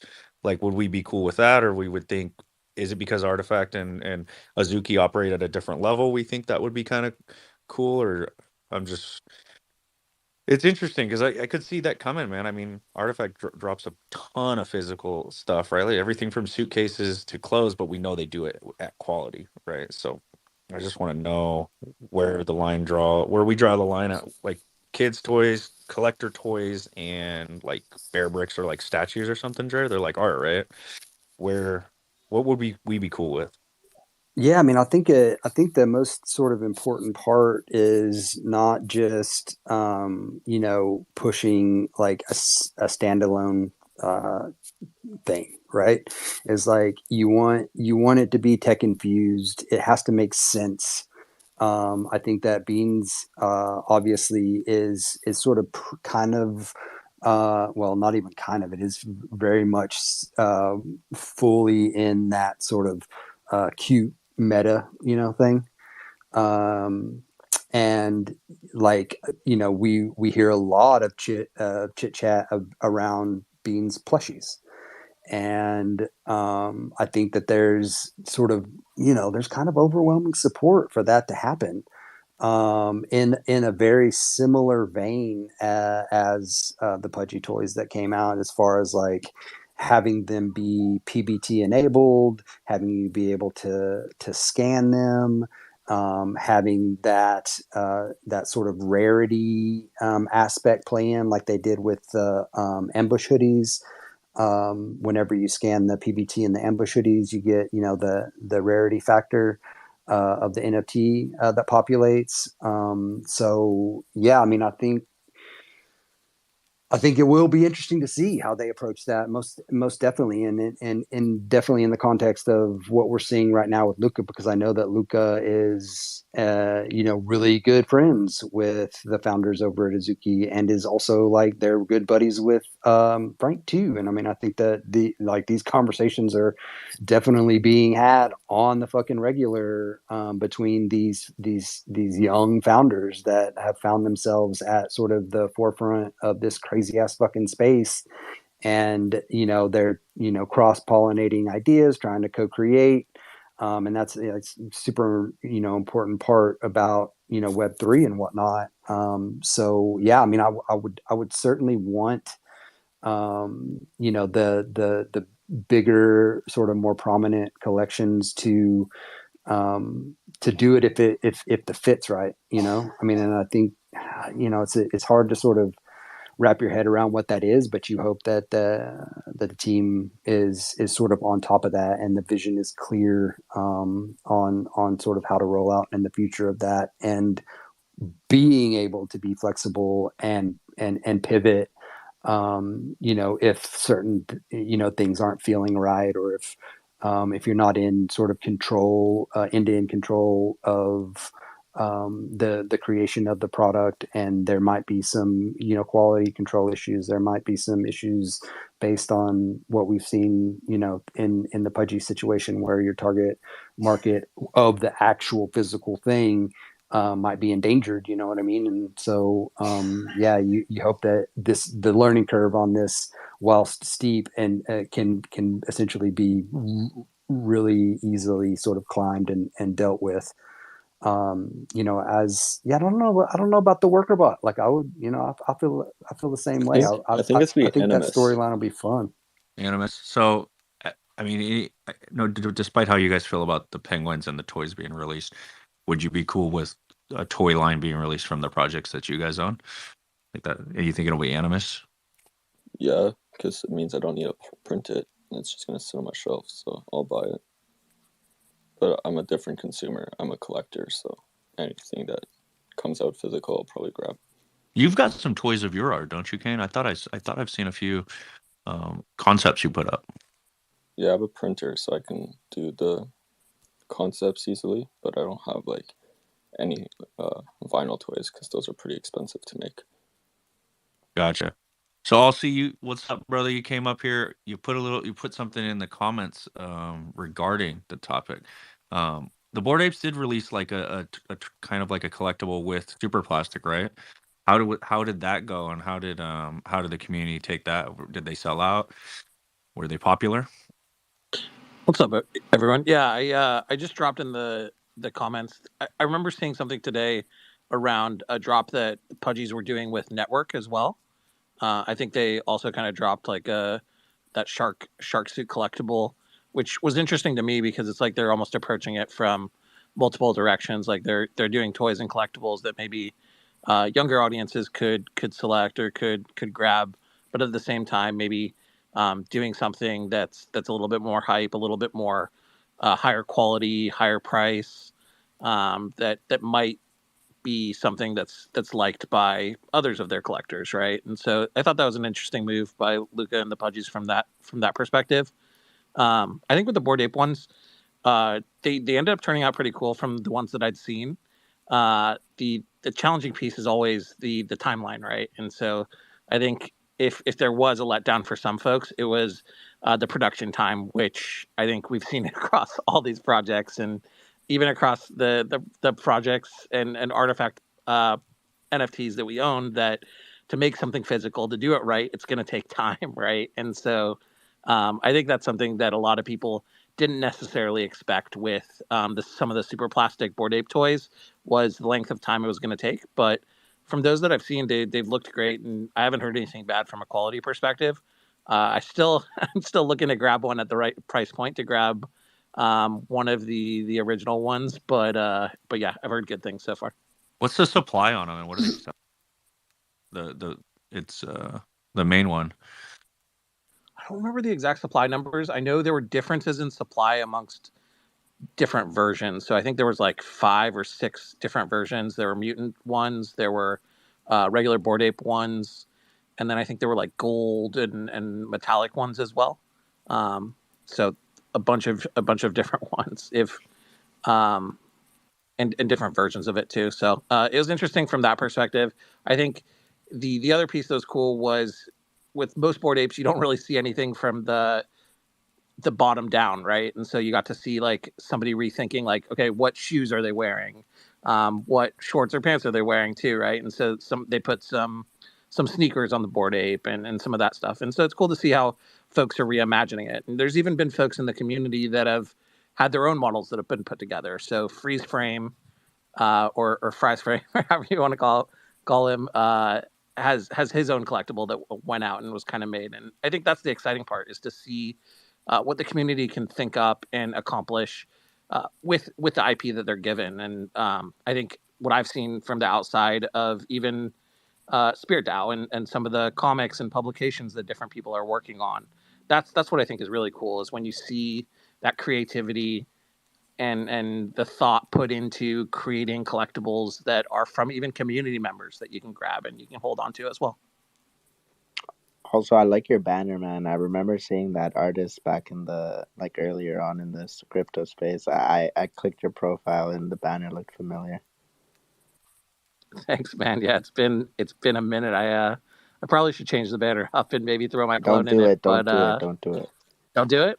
All right, I will. Your phone on the banner, dude. That thing is like literally a grill. It is like one of two divine angel with the. Yeah, it's crazy. Yeah, An angel. it is banana nut bread. Let's go to L before I say my remarks. L, what's good? Hey, what's going on? Hey, I just wanted to jump up. I have 2 of the Bored Ape toys collectibles because I'm in super plastic. Like I have a rare super plastic, so we get like a really big discount on any of their toys. So they're really cool. But like when they first went on sale, everybody was trying to jump in so they didn't get sold out. And I'm pretty sure that they sold as many as people bought. Like, I don't think that there was a limit on the supply. I'm pretty sure that like there was a certain time limit and that was all. So I actually don't know the ending supply answer, but I think that like anybody that tried to buy one got one that day. But they're super cool. How do you feel, El, about projects, Pudgy's making toys, and how would you feel about if projects that you were involved with started to kind of release some collectible toys or even toys for kids?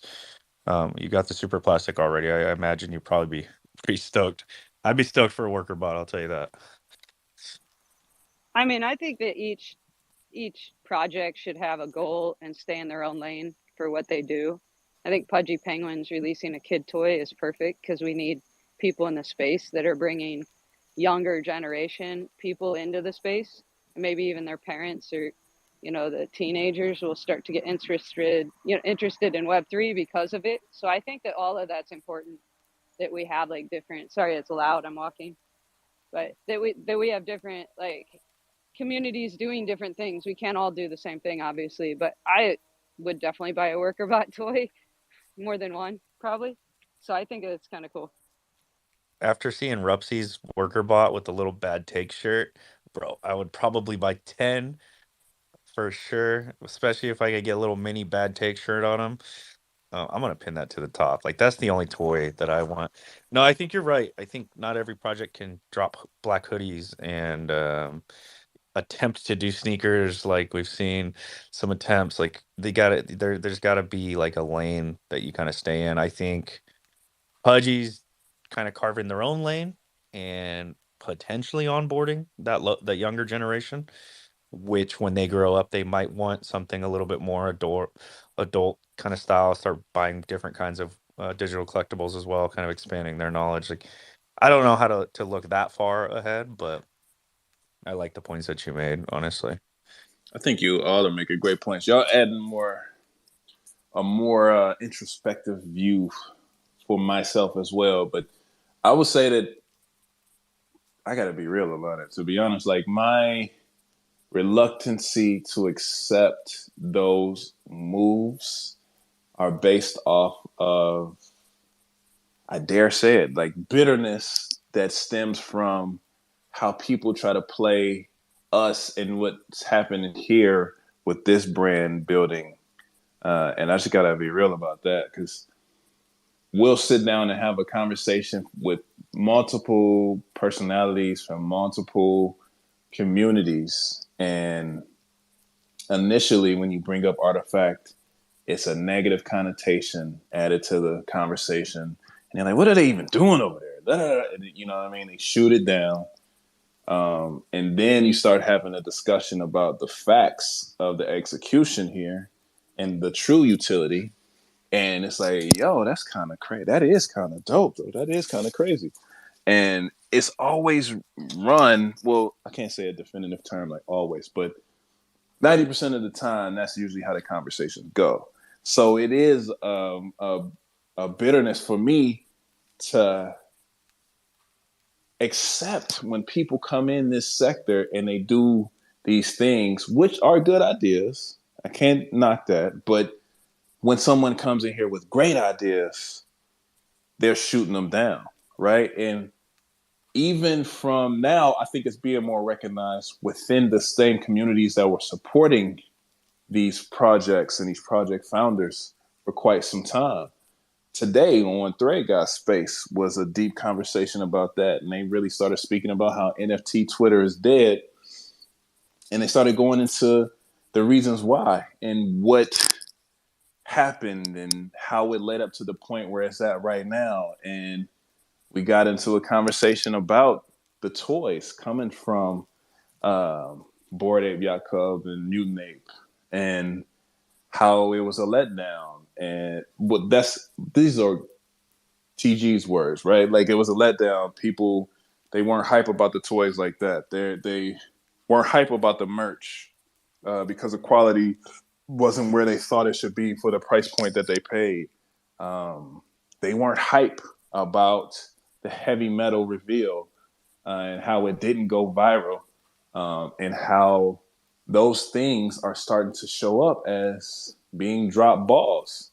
And I think this is part of it. This is all part of it. These type of executions where people come and just look, like I said, scramble to do something, and then as more things coming up down the line, I think it ultimately weighs heavily on the perception of the space as a whole. And people just continuously have this thought process of Web3 is a rug, it's a scam. Like Bobby Hunter says, NFTs are a scam. That's why the word NFT is so dirty now when it comes to people who aren't involved in this space, because all they hear are and see are these type of situations being executed, and it just feels like a big ass rug pull. So while these points you guys are making are great points, also you're absolutely correct. Creating physicals, especially toys, takes an extra long timetable to do so if you want to do it correctly. But again, these people were making Web 2 executions to Web 2.5 patrons. And the people who are in this sector are all about that instant gratification. They don't want to hear that it takes a year to come out with quality. They want their joint next week because that's what they signed up for. I need an airdrop tomorrow, cuz, and if not, I'm flooding this bitch. So it don't matter.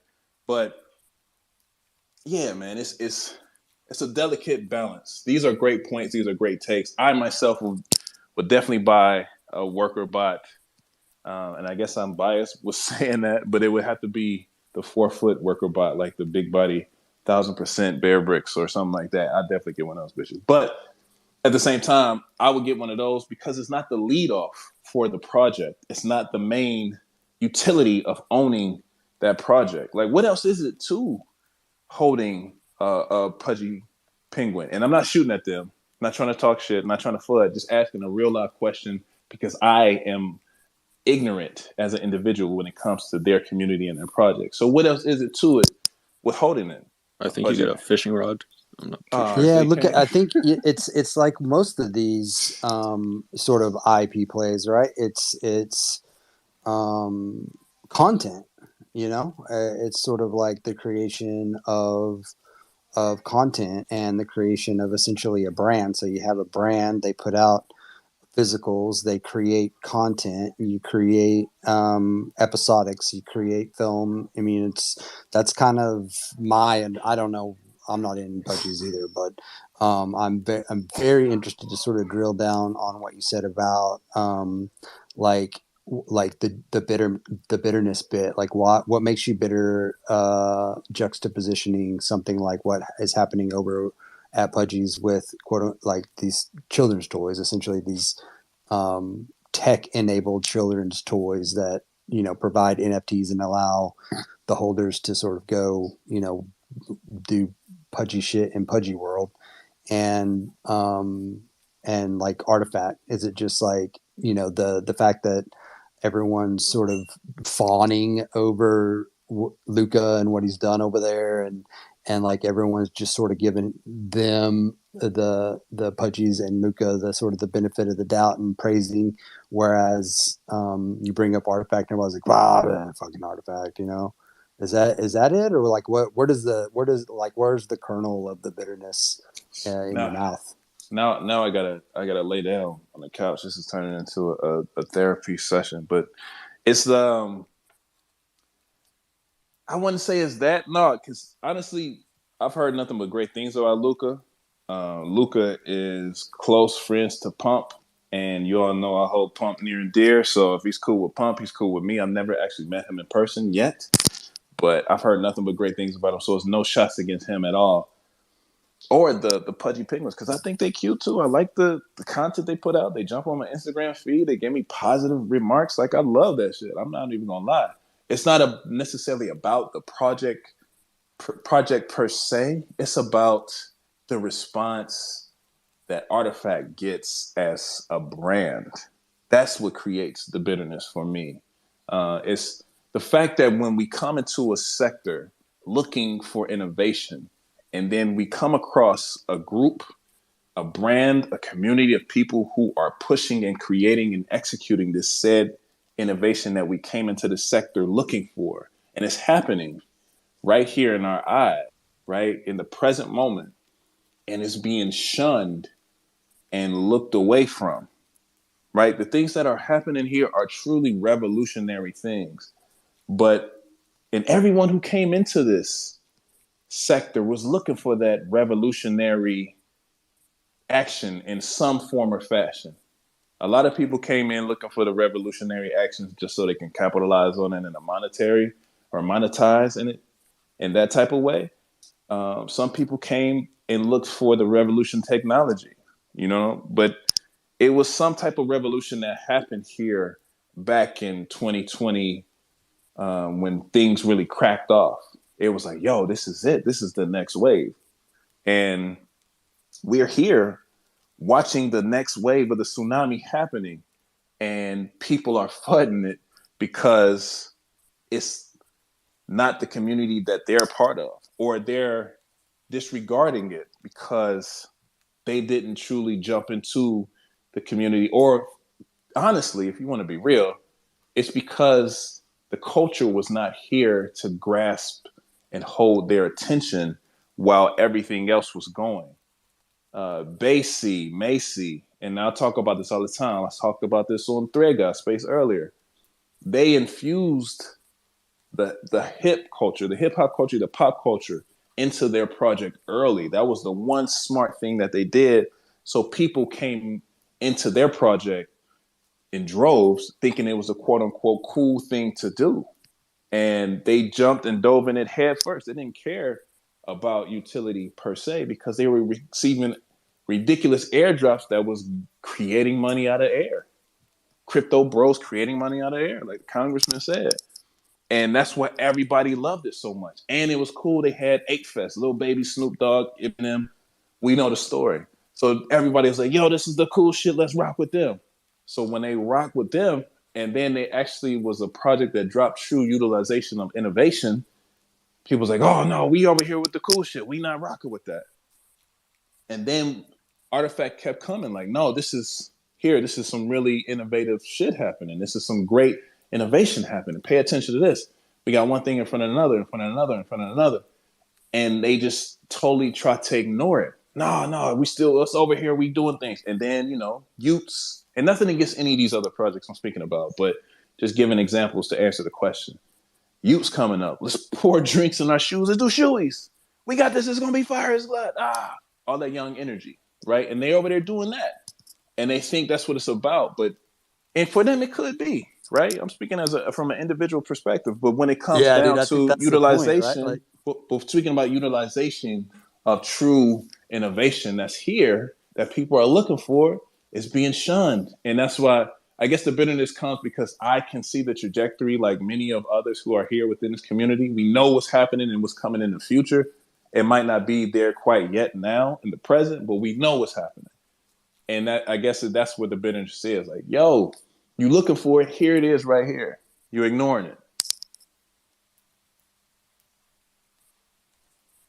I'll be real quick because I know that Aussie and Elle have their hands up, but I asked a specific question, so I did want to just sort of address it really quickly. And I mean, I think that the important thing for all of us to sort of take a step back and realize is it's fucking different strokes for different folks, right? Like it's important to have diversity in Web3. It's important for people to find find their community, find what they vibe with, and if they vibe with it, Frat Boys doing shoeies, then fucking go for it. Like, love that shit and find community there and galvanize around whatever that is, like the charisma, Frank, or whatever. And so I hope that you're giving that sort of space for people to find that thing that they love, and that you understand that the thing that you love is here, right now, with with Artifact and with what we're doing.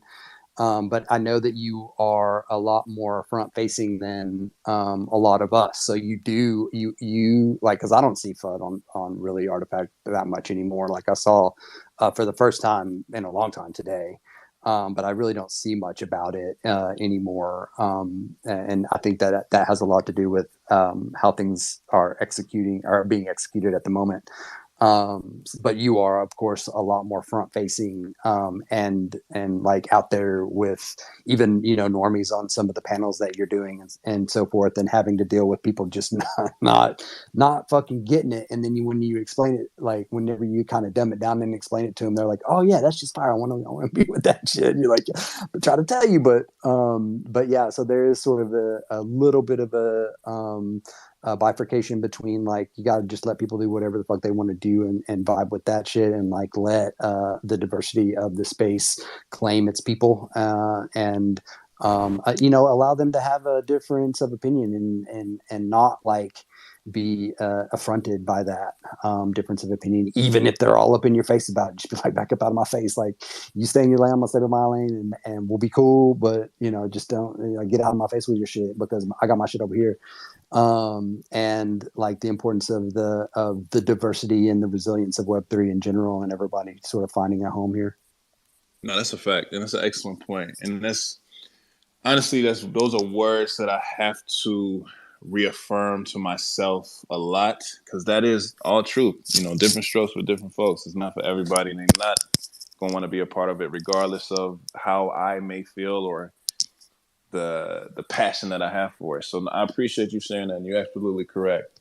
But yeah, man, I guess for real, maybe it's just stemmed to being in a loop. That's something that I've dealt with my entire life. Because like I always say, like, I dealt with this in the early days of me working in the music industry. I'm telling people, yo, this is it, this is it, this is it. And everybody, what the fuck are you talking about? I don't care about this.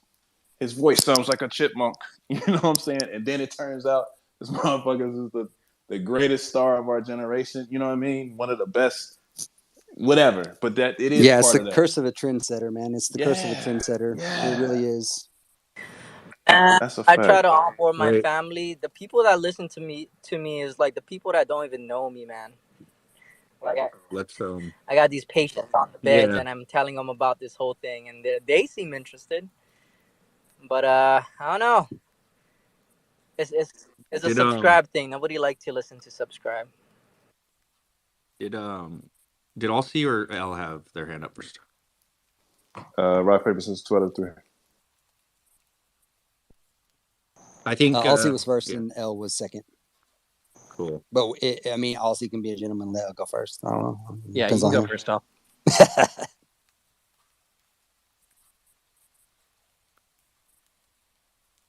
What you got for us, Al? She gave up on us. She's like, "Fuck you guys." Won't let Oh, me sorry. talk. Can you hear me? Yeah. Yeah, you good. Sorry, I'm getting rugged. I agree with what Dre's saying and the side of it that, like, you know, I'm all about loyalty. So when I do a lot of research before I go into a project, and like, it's nice to know the direction the project is going in. And I think a lot of these projects were just about airdrops and how we can make money. And so much of Web3 was just about like sell it and hold on to it and it's going to make money. And it wasn't about like the networking and the community. And I think the people that are in this for networking and community, you kind of want the diversity in the projects, because I'm in like 10 different projects. I basically am mainly an artifact, but like I'm in a lot of projects that I go to events all the time for other projects and meet other people. So you can't just be in one lane. But I don't want every project doing toys and every project doing shoes, you know. But I feel like if a project is bringing toys in and that wasn't what you got into that project for, and I think that maybe just more of a communication thing, which I think a lot of Web3 is. We don't know where we're going, and what else could Pudgy Penguins do, I guess, is the question to keep the brand going. What else is there to do? Like, what is Azuki going to do? You know, right now Azuki is maybe kind of turning into more of the proof path. They're taking over proof. To me, that's kind of seems like the way it's going, is it's more of that kind of expensive club of people, and they do have a lot of creators in it. But Artifact is the same thing with Dre. When you say that, it's just so hard to listen to people FUD Artifact when, like, it's got everything. Like, it's got something for everybody. It's got awesome creators. It's got awesome events. There's people all over the world like connecting and doing cool things. You know, we've got the shoes, we've got the coolest merch.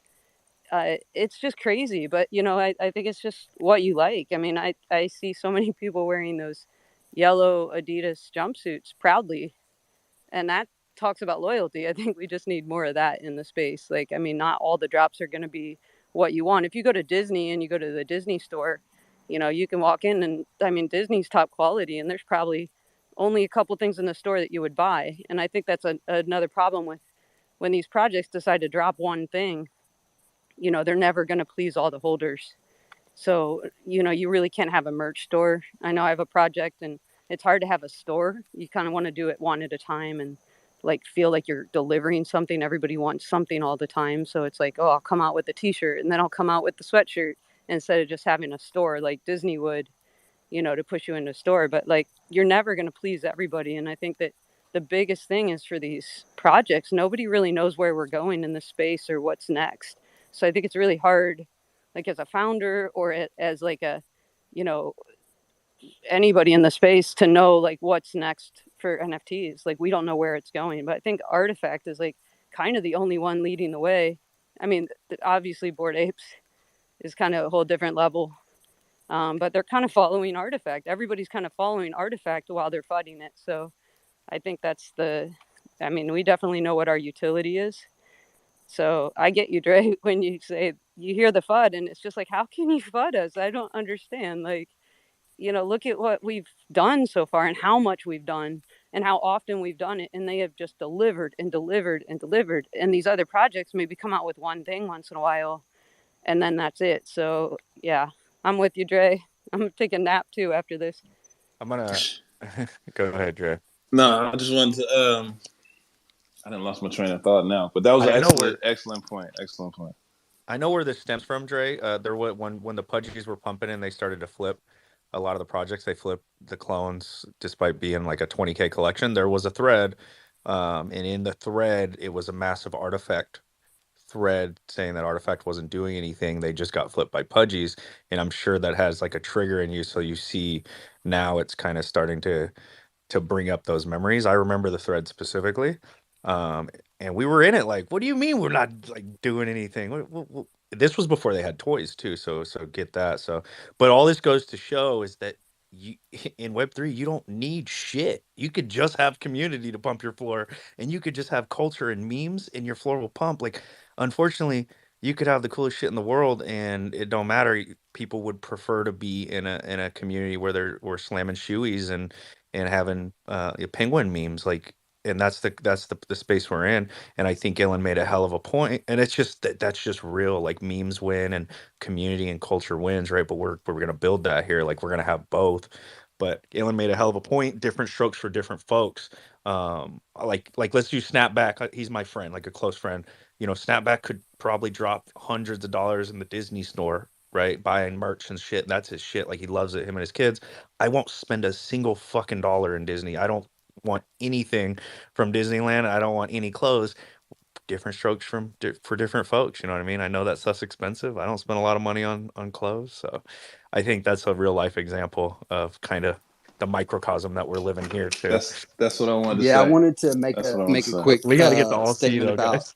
Yeah. Real quick, just about like building the plane while you're flying through the air, right? Like that's what we're doing in Web3, and it's important to kind of to think about that whenever we talk about this, because that's what Elle was kind of saying. Like we're all like evolving, right, in real time together, and a lot of times it's going to take some reaching out there and grasping at shit that that may not work.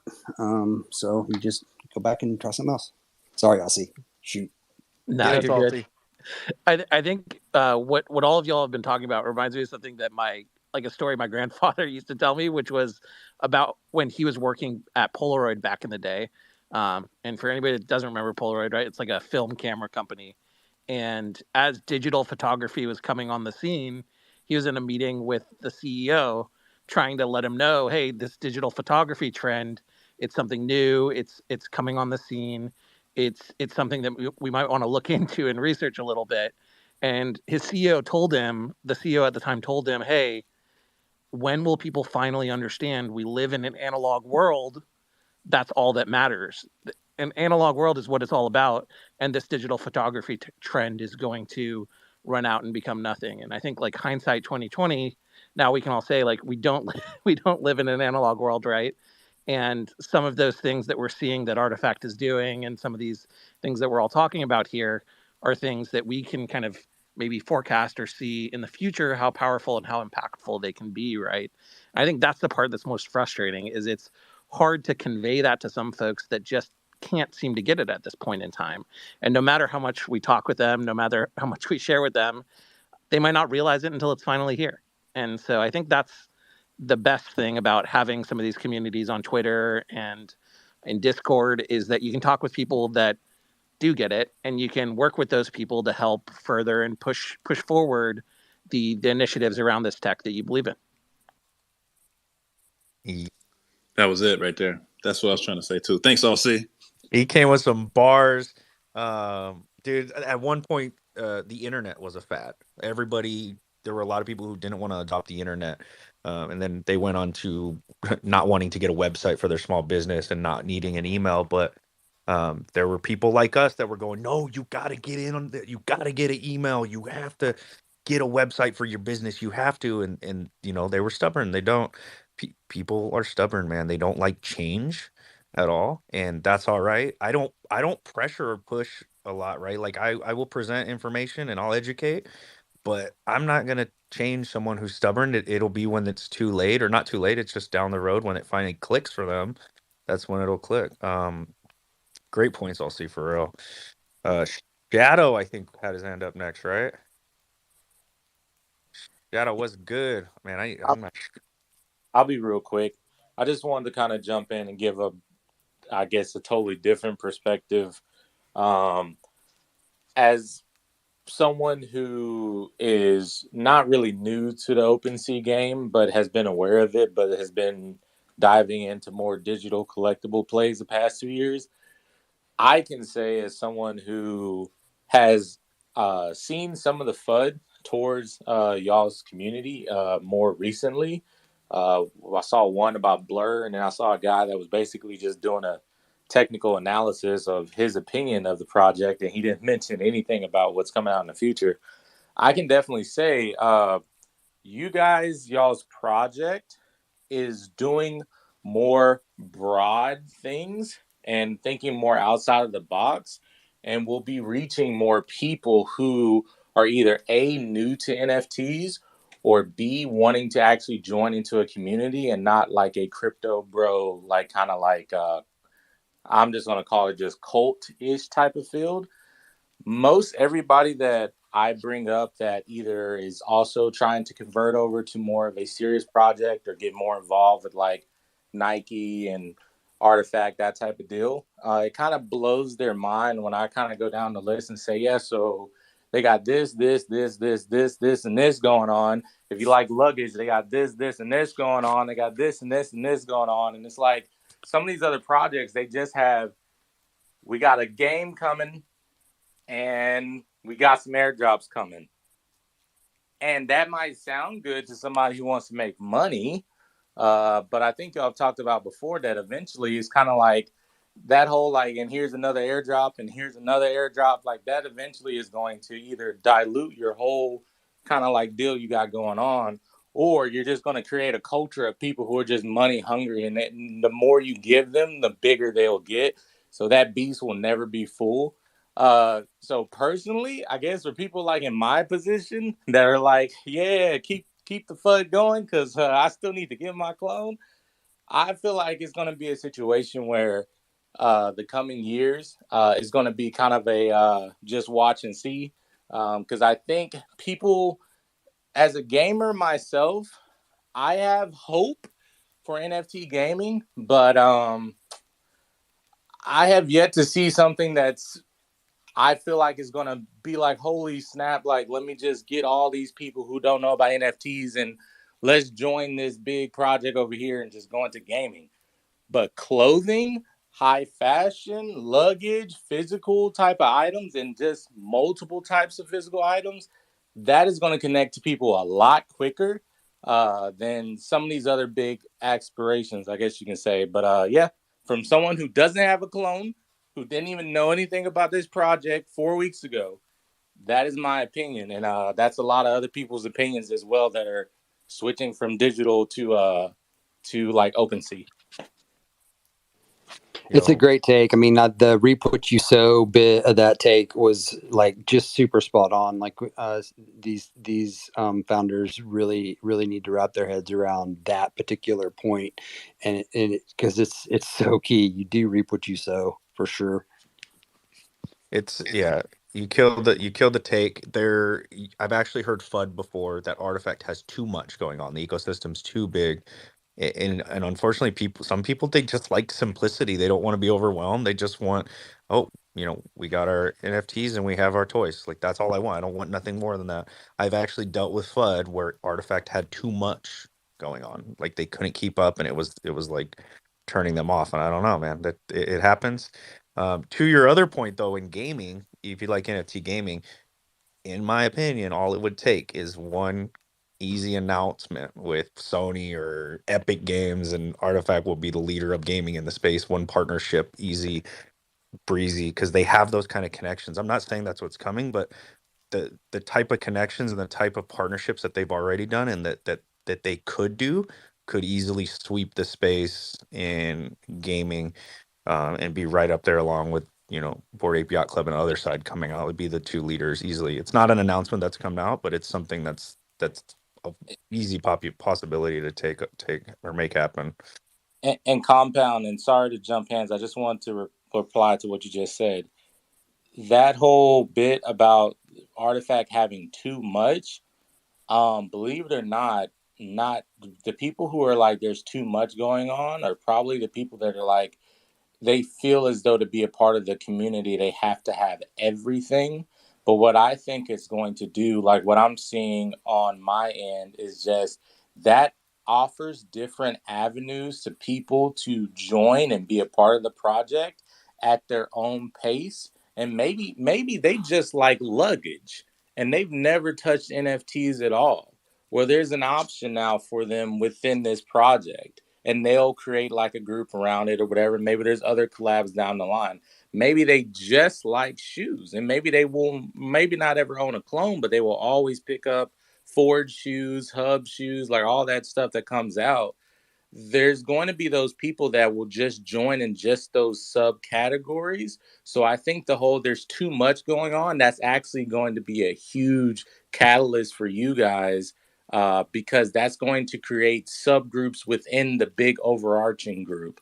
But people just don't understand that because they haven't seen that work properly. But I feel Artifact is going to do that. The only thing that I hope they do, I know they got a lot going on. For someone like me that spent like the past 3 weeks researching all this stuff, it's amazing. If there is like a landing page that's more like easy to kind of just jump straight in, if they did that to where anybody can go on the site and quickly tell what's going on and what has happened in the past, I'm telling you guys, it will be a reckoning force. The knowledge transfer of being able to tell what your project is to someone who knows zero within like 30 minutes, it like you won't even believe how much turnover you get from just people being able to understand what's going on. I gotta jump in. I gotta say this. All right. Sorry, Cass. Sorry, I'm waiting on Cass because I know you're gonna come with some heaters. I know subscribe gonna come with subscribe too, but that's what Artifact is, man. Like they're basically going and innovating every partnership that they create with infusing it with technology, in this sector and making it into a story. Like you can look and tell and see exactly how it's happening, right? Like they're going to include this Remora luggage into the lore, the storyline. They're including these shoes into the storyline. They're including the wearables into the storyline. They're making. That's why Clegg said that he wants to make it as big as the Marvel Cinematic Universe. He's including everything into the story, and people can't even fathom that. Like it's not about, and I said this and I posted the video up, it's not about shoes. Shoes is just what's happening right here, right now. This is the project that's being released right now. This is the innovation that's happening right now with the collaboration with Nike right now. But it's not a shoe project. It's not about clothes. It's not about luggage. It's not about even clones. These are just the PFPs. This is the models. Benoit said it himself in the WWD interview that was posted up earlier today. It's about being an innovative brand that can come through and navigate throughout the entire spectrum and innovate wherever it touches. So that's what the remainder will be from this point moving forward. And if you just pay attention, that's where it's going to go. So, yeah, subscribe as you. Go ahead, bro. I think I'm rugged for some people. I couldn't hear them, but I got two ideas. One, I feel like everything goes back to the fundamentals, right? Case in point, you guys are talking about these penguins that isn't children friendly. And you think about like in Shark Tank when these guys brought in Play-Doh that is edible to children. Yo, that was a banger. They did really, really fucking well. Um, the second thought is highlighter shirt. It comes in again with the Adidas and the compound. They should just make like a one of one construction hat just for you, my friend. Like perfect. I don't even work in construction. You're gonna throw off Cass's thought process. All right, finish, wrap it up, subscribe, keep going. You're cooking somewhat. I'm just kidding. No, those are the 2 points. I just You raised your hand that whole time to tell us that Artifact should have a construction hat. bro, You I know have what? to put Fuck it, dude. respect on I'm the making a highlighter construction helmet for because my. you love them. So I giving some respect. So yes, hand goes up for that. Just for that. So we appreciate you subscribe. Shout out to your point. We're gonna go right to Cass. Shout out to your point. We've voiced that concern. We need a better landing page full of information that could kind of educate, right? Because we could do it in voice. It gets lost on Twitter. Things aren't, you can only pin one thing on Twitter. Things get lost on the timeline. They're working on it. They're working on a new web page, landing page. They did something dope for the Artifact creators, which is basically a big landing page full of dope shit. And they're working on it on the main website too. It's getting a whole revamp because it's not the flow, the learning flow isn't the best on the website, and we've acknowledged, like we told them, and they've acknowledged it as well. So, Cass, let's go to you, man. Yo, y'all got me excited. I at first I heard my patient Dre Millie was experiencing some artifact psychological trauma, and usually these sessions are booked privately, but I thought it was a good time to just jump in and talk to the man.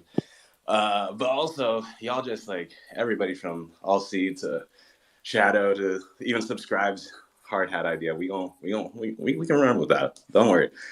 But no, man, it's just so funny because I think it's important for me to say like a year plus ago, I was very much, I feel like, in the same position as Compound and Dre, where like I had watched people talk so much relentless shit about Artifact that I was like, no way. I was like, no way and fuck. I'm gonna let these people ruin what is possibly going to be like the biggest thing of this upcoming generation. I was like, I'm not gonna let that shit happen. And that was me getting started into like just being active, hosting spaces. And so shout out to the Fudders because you have birthed probably the biggest community ever in the Artifact Kingdom.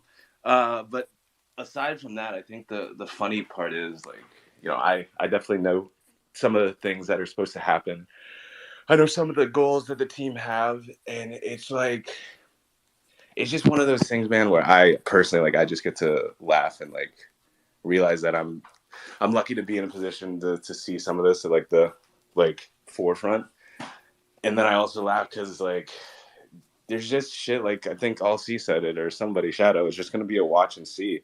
Like all roads are going to lead back to Artifact. They already do. It's gonna be probably even worse. I don't want to try and spout too much shit because like you guys got me a little hype and I'm a little saucy.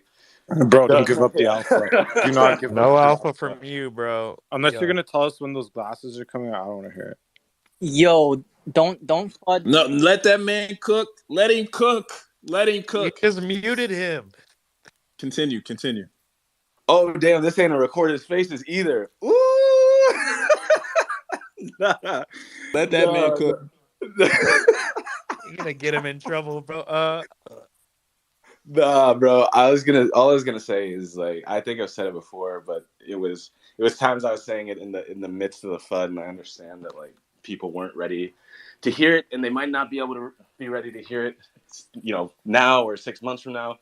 It'll happen when they see the update that they like the most, and they're like, "Wow, like I got to get on this bandwagon." But man, oh man, all the things that people want to see Artifact do, all the things that people want to see happen in this space, it's gonna happen in the end, in my opinion. Like, there's just like, it's a matter of when, how, not like a if situation.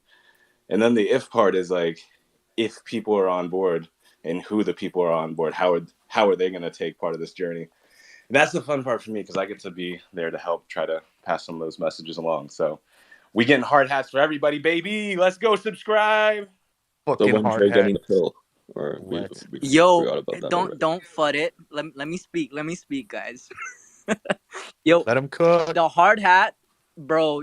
You guys don't understand how much construction people love shoes. For one, two, bro, it's perfect. Builders Union, Clones Union, perfect, bro. That's branding right there, bro. You slap them stickers on. That's number three, bro. People love sticker bombs. I'm telling you, bro. It's a perfect. You guys don't understand. All right. All right. There's this huge DJ named Versa, and he put out like some content on the timeline one time that he was a certified forklift driver, like it was real. And his like community and his followers like took that shit to heart, bro. There's merch at festivals, and they're in construction vest and hard hats. They show up to his sets, and there's thousands of people in hard hats and construction vests. They take it, like, they go in hard with the construction vest, hard hats, and they have signs that say I'm a certified forklift driver. So nah, dude, I'm for it. Artifact hard hats, rep the brand. I've seen it at festivals live with thousands of people in hard hats and vests, dude. It's fucking hilarious. I like it. Subscribe. That's a great idea, man. Yeah, it goes to show you never can really fucking tell like what will resonate, right? Like what actual reverb throughout a community of individuals that are aligned over whatever they're aligned over.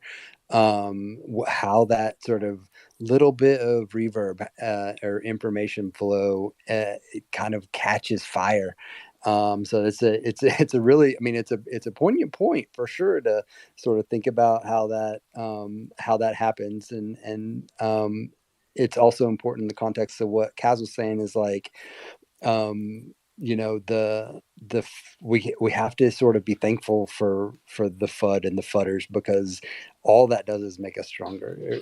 All it really does is solidify what we sort of feel and what we know. And I mean, Kaz sort of has like just a tiny bit more information than us, but if he can come out here and reassure us in this way and just be like, yo, if y'all only fucking knew. I mean, and that's kind of what we, that's the like the first sort of subgroup of artifact that I hung my hat on was the Clonespiracies crew. And it was, if you know, YKYK, and Jack was doing his thing over there. And that was sort of the rallying cry for that crew, to really push it out, like to be resilient against whatever people fucking came at us with. And I was like, cool, like you're entitled to your opinion or whatever, and what you're sort of throwing at us, all this silly FUD, like just makes us stronger, because we get into our solid core communities like this and talk in the way that we're talking right now, and fortify these bonds that we have. And it is, like Cass says, super fucking laughable whenever you think about like who the kind of person that it takes to like FUD a project like Artifact. Yeah, I just want to jump in real quick because I gotta jump off. The wife was a little salty because I'm about to go to a party. Literally, about to go to the ambush event with Dre Millie, and she's like, "You out here on NFT Spaces? About to go to an NFT party? You ain't gonna just talk to me for 30 minutes." Anyways, the last thing I wanted to say, because I think Ilan nailed it, but I'm just super proud of everybody who's like stuck around. And I think the one thing I want to reassure people, because some people have felt felt a little left out in one way or another, whether it be recognition or like just sort of being part of the building process. Yeah, community and co-creation, two things that will never go away. That's all I'm gonna say, and they definitely gonna come stronger. And it might be in waves, it might be all at once. But damn, y'all, damn, I'm proud of those who stay, and I'm excited to see everybody keep growing. So, all right, have a good night, Dre Millie. I will see you in a bit. Everybody else, shit. I hope Compound's coming too. I'm in. Like, this is fucked up being here, but all right, I'll catch y'all. Have a good night. Have a good Someone's got to weekend. hold it See down ya. while you guys go and fucking party. Yeah, Who man. else is good? Who else is gonna do it? Dre, you better You meet some guys live stream? connections. Dre always does, bro. He holds it down, IRL. Hose it down, baby. That's what I do. That's my job. But that's the thing too, man. I get the butt of the FUD, and I like booties, but not all the time in my face all the damn time, man. Like it's the butt of the FUD, man. What artifact this, artifact that, yada yada yada. It's like, man, you have no idea what you're even talking about. You want to tell me that they ain't doing stuff over here because they creating plastic items? Like, man, Bro, you look at all of these toys. I don't want any of that shit. Okay, it's all like other than the pudgy stuff. I really do like that stuff, the plushies and stuff, because good for the like little babies and stuff. Okay, but who wants a plastic monkey in their house, man? I don't want that. no, the pudgies are cute. I fuck with the pudgies, and they're positive. And y'all know how I am about my positivity and that energy. I Yo, love it. if they were selling Kodas as toys, I would buy that. But I don't want a fucking plastic monkey. The Koda is fucking cute. Cute shit sells. You can't sell fucking like a humanoid monkey to anyone that's not an adult. Like only adults find that stuff interesting. I've Ah, shown man, that to one of my you're saying it's nieces. cute. It's like the weakest. It looks like that weakest Pokemon. You know the one with the diamond eyes. You know what I'm talking about? Who? The Pokemon, the purple Pokemon. I don't know their Which name one though. looks It's like like the that? newest one. Which one looks like that? What are you talking Dakotas? Yeah, about? the Coda, the one that looked like The it's Kodas are hunchback. fucking cute, bro. What are Bro, you talking about? Oh Yeah, the man, weakest Pokemon is the cutest fucking Pokemon. What's this guy talking about, bro? What, you want to take Gyarados into your house, bro? fuck yeah. Is What that are you is that where talking you're at about, in life, bro? bro? You live in Hawaii. I don't know why it's so mystical over there and looks fucking shit. But I want to hear this, man. I live I'm in gonna look. Edmonton. I'm look for it. I'm gonna post it up, and you're gonna see how ugly that thing looks, bro. I know what you're talking about, but that doesn't look like a coda. I have 3 animus eggs, and I need one of them to be cute. At least one. I'm fudding if not. Let's go to Shadow. Yeah, I was just gonna say with what Dre Millie was saying about the FUD. The very few people that I've even DM'd just to get their perspective on when they had kind of a negative take, I was just like, "Hey, do you know about this and this?" And most of them, I bet you, if you ask the people that you run into FUD in the future, can you name 2 things or maybe even just one thing of what's coming up with the artifact community? They can't tell you because it seems like the past is such a glaring, and I've even heard just what happened in the past from you guys. So for me, it's completely like backwards, but for them, they're going off of one incident or maybe 2 incidents in your community from the past, like, I guess, 8 months, and they're basing the whole future of your project just on those 2 events. They don't know what's coming in the future, and I think it's kind of sad that some of these guys have huge followings and seems on paper to where they should know a lot about NFT projects, but they'll write off a project and they won't keep up with it. And so when y'all reappear or pop back up with like foraging or something, I guess it's just a knee jerk reaction from these people to just say, oh, no, they're going to zero. Trust me. Like, why would I trust you? You don't even know what they're doing. Like, I was willing to listen to this guy. I forgot what his name was, to listen to what this guy, because I wanted to hear his opinion, but he didn't even know that like some of these things are coming up about the eggs and stuff. So I'm just like, okay, well, this is pointless then. So yeah. That's facts, and that's the main narrative that's going around over and over and over again. And it's I get it, right, and I understand, but I do think and I feel like it stems back to the culture. There was a time in this project in this community where the entire culture was based around airdrops. It was based around the high of the bull market. It was based around receiving what's happening next, because we got one thing for free and it went to the moon, and then we got another one and it jumped off too. So what's happening next? What's happening next? And we kept seeing other communities and projects going through the same cycle of receiving airdrops and creating funds out of thin air. So that was the culture. There was no culture built here to help solidify what this project and this community and this brand is. And that's, like Cass just said, all that FUD that happened in those two miscellaneous incidents helped build this community and reinstitute what the true culture is. And I'll say it till I'm blue in the face, till I have a blue beard, like subscribe, or like you used to. The whole Board 8 leadership as a Web3 project came from them infusing a culture that was already created, pop culture, hip hop culture, the cool shit, into what they were doing. And that's what made everybody think that was the cool shit to do. Now we're starting to see, is it really the cool shit to do? What's going on that's making it the cool shit? And once you take away that whole perspective of receiving those airdrops and creating money out of thin air, cool shit ain't really as cool as people thought it was, right? And they're searching for what's truly dope. They're searching for the true utility. And we are building this thing brick by brick and creating the culture within these spaces that we're holding right now, the events that are happening, the executions and the innovations that's happening simultaneously.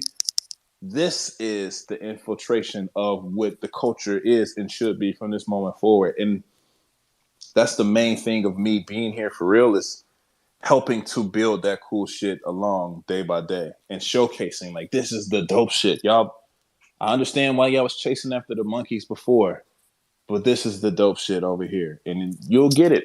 One way or another, you'll get it. But it all boils And down to that's culture. not to be said that I wouldn't just go out.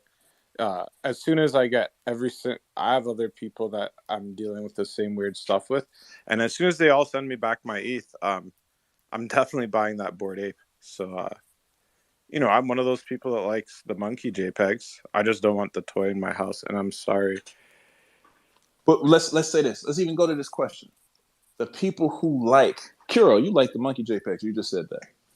What is I it do. I just don't about? like the toys. But It what is it bothers about the me to monkey see it so JPEGs humanoid. that make you like it? What is it about it that attracts you to it? It's the What is it? people. It's the people and the culture around it, right? Like, it's just like you just said, right? And it's also like, it kind of like, the ones that I like kind of have like a vibe. I like the zombie eyes. I like the halos. I like the horned ones. I like all these because it looks like super normal, you know. But like, I don't like the ones with the bitcoins over their eyes. I don't want any sort of like dunce cap, like the party hat or anything. I don't like the bunny ears; those are floors. There's a couple of them that I don't like.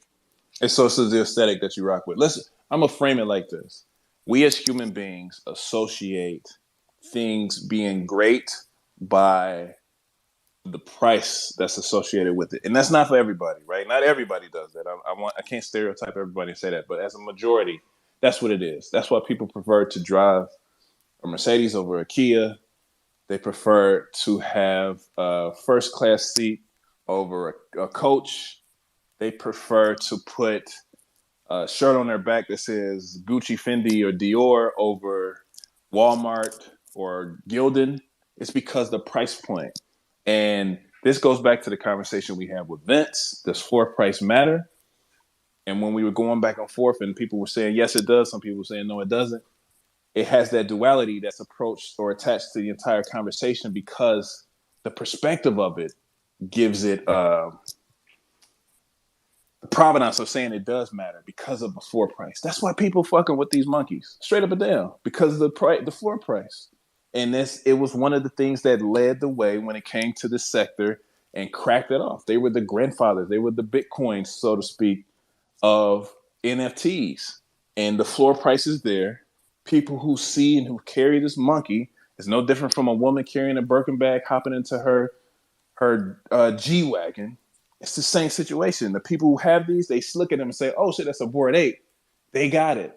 That's why people fuck with them. Other than that, it's a picture of a fucking monkey and no shots because everybody loves their thing. Like Ellen said, everybody has their own individual taste, but that's what it boils down to.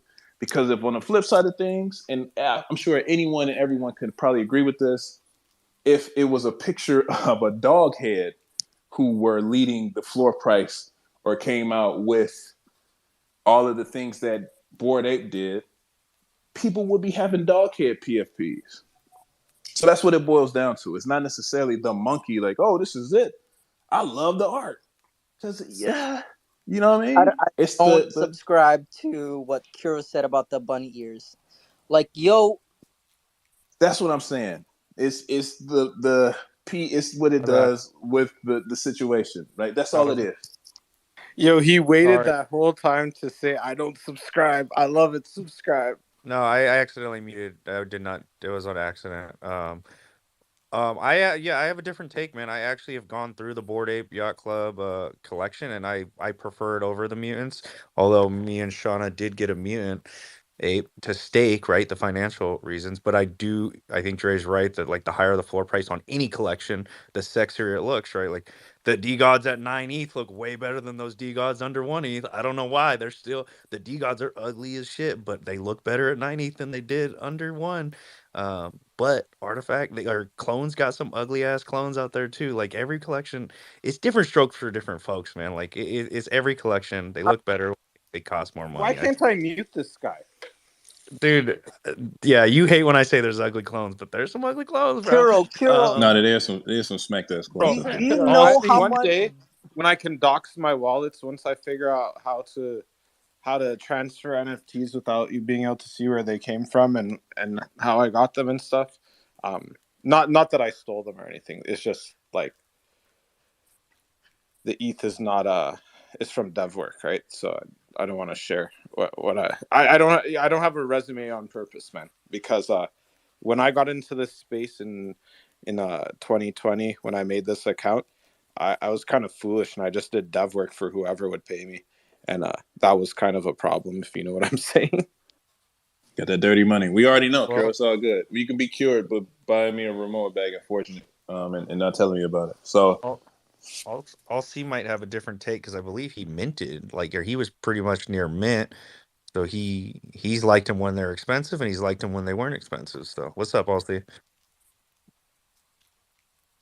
Yeah, I mean, I just wanted to kind of just share my perspective too. I think for me, I got it the second day, maybe. I ended up buying a Pranksy Ape for like zero point 0.5 ETH or something like that. And at that time, with the NFT market, like it felt crazy to be spending that kind of money on what at that time felt like just a JPEG at that time, or like a piece of art or whatnot. And I think the reason that I've stuck around and like over that time, it's been the people in the community that I've met that have been amazing, like amazingly kind. They've come from all sorts of different backgrounds. There's folks like Phil who is a teacher, and I love oh, Phil's Phil. amazing. Phil, orange background Phil is the Yeah, god. I just have to say and that. like there's people in the community that just have come from like just taking a chance and throwing throwing some money into this thing, and it's completely shaped and changed their lives. And I think for me, the emotion that I've been able to see folks go through and the impact that it's been able to have on folks along the way has been one of the powerful parts of it. And I think, as with any community out here that an NFT is associated with, I think the friends that you get to make along the way and the folks that you meet that you never would have ever met in real life is one of the memories that I have that I associate with the Bored Ape Yacht Club. And so for me, that's been a part of why I've held on to it for so long. And at this point, it's almost like I've held on to it so long that there's so many memories that are associated with it that I don't know if I could sell it at this point, right? And so I think that's part of the way that I see it. I think the problem is that the loudest voices always tend to be the ones that get heard, and I think we see that with just about any community, and there isn't really a way to in NFTs to keep somebody from joining a community that might be a bad apple or might have negative intentions, right? And so it's something that just as a community we have to deal with, we have to keep an eye out for, We got to protect each other from folks that might not have our best interests in mind and look out for each other. And so I think for me, because I've kind of been there along the way, that's been what's informed my perspective.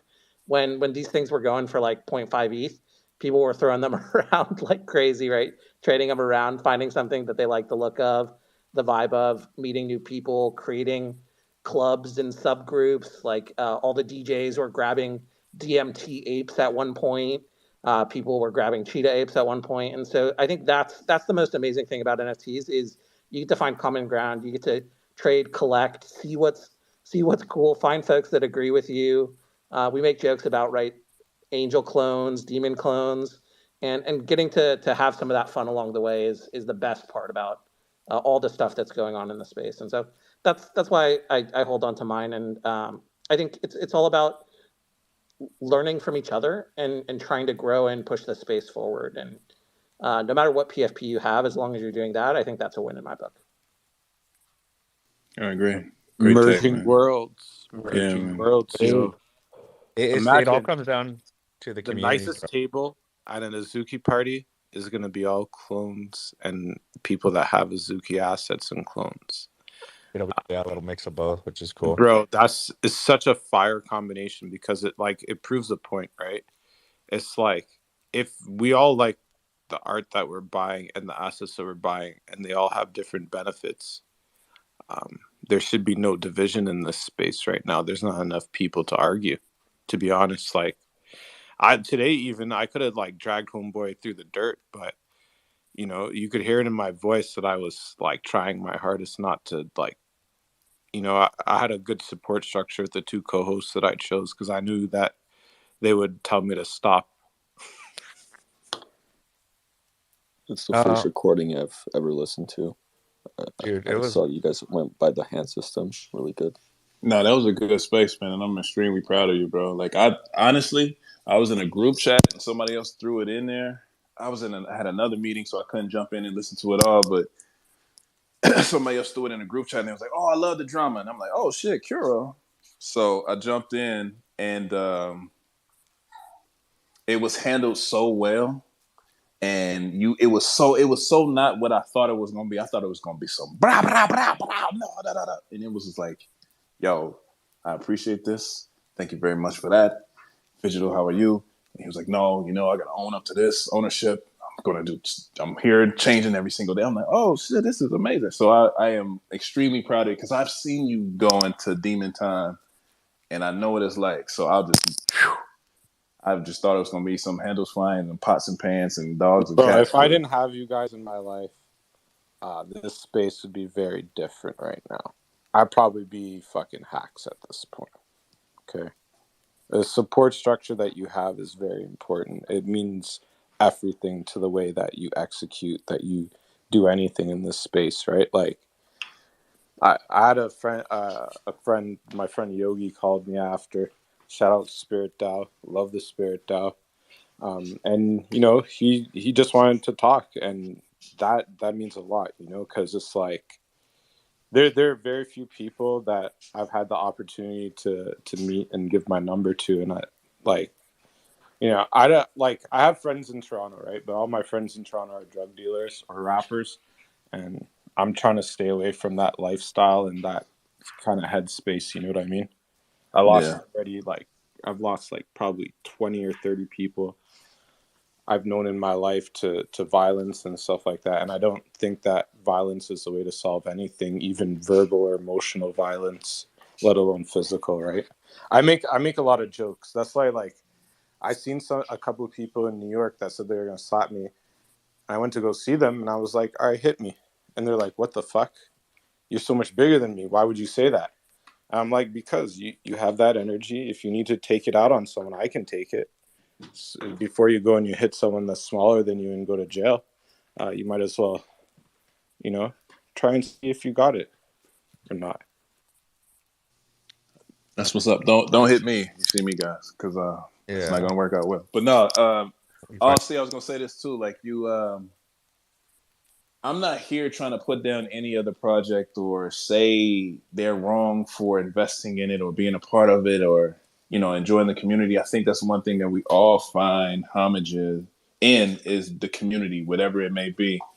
And Thread Guy made a great point too when we had this conversation earlier about how things shifted throughout this duration of time. People got into Bored Ape early. They infused different cultures into it. It shot up, went parabolic. It was the it thing. The people then, Yuga then came out with Mutant Ape for all the people who missed out on Bored Ape. And it had a different culture to owning a mutant. And that's what the whole conversation was about, like how mutant apes were leading the culture of NFT Twitter at one point in time, and how it's no longer the same scenario now that we've gone through a bear market and people have offloaded the NFTs that they couldn't afford to hold on to because the price point, the floor price was so high. So it's ushered in a lot of different people. The people who started off with Bored Ape kind of got out, and then it switched to he said it called it the boomer perspective, because a lot of people with money now hold the Bored Apes, and they sit and continuously are holding the Bored Apes. And then the younger people, the more energetic people who jumped in, Macy got rid of theirs for the most part.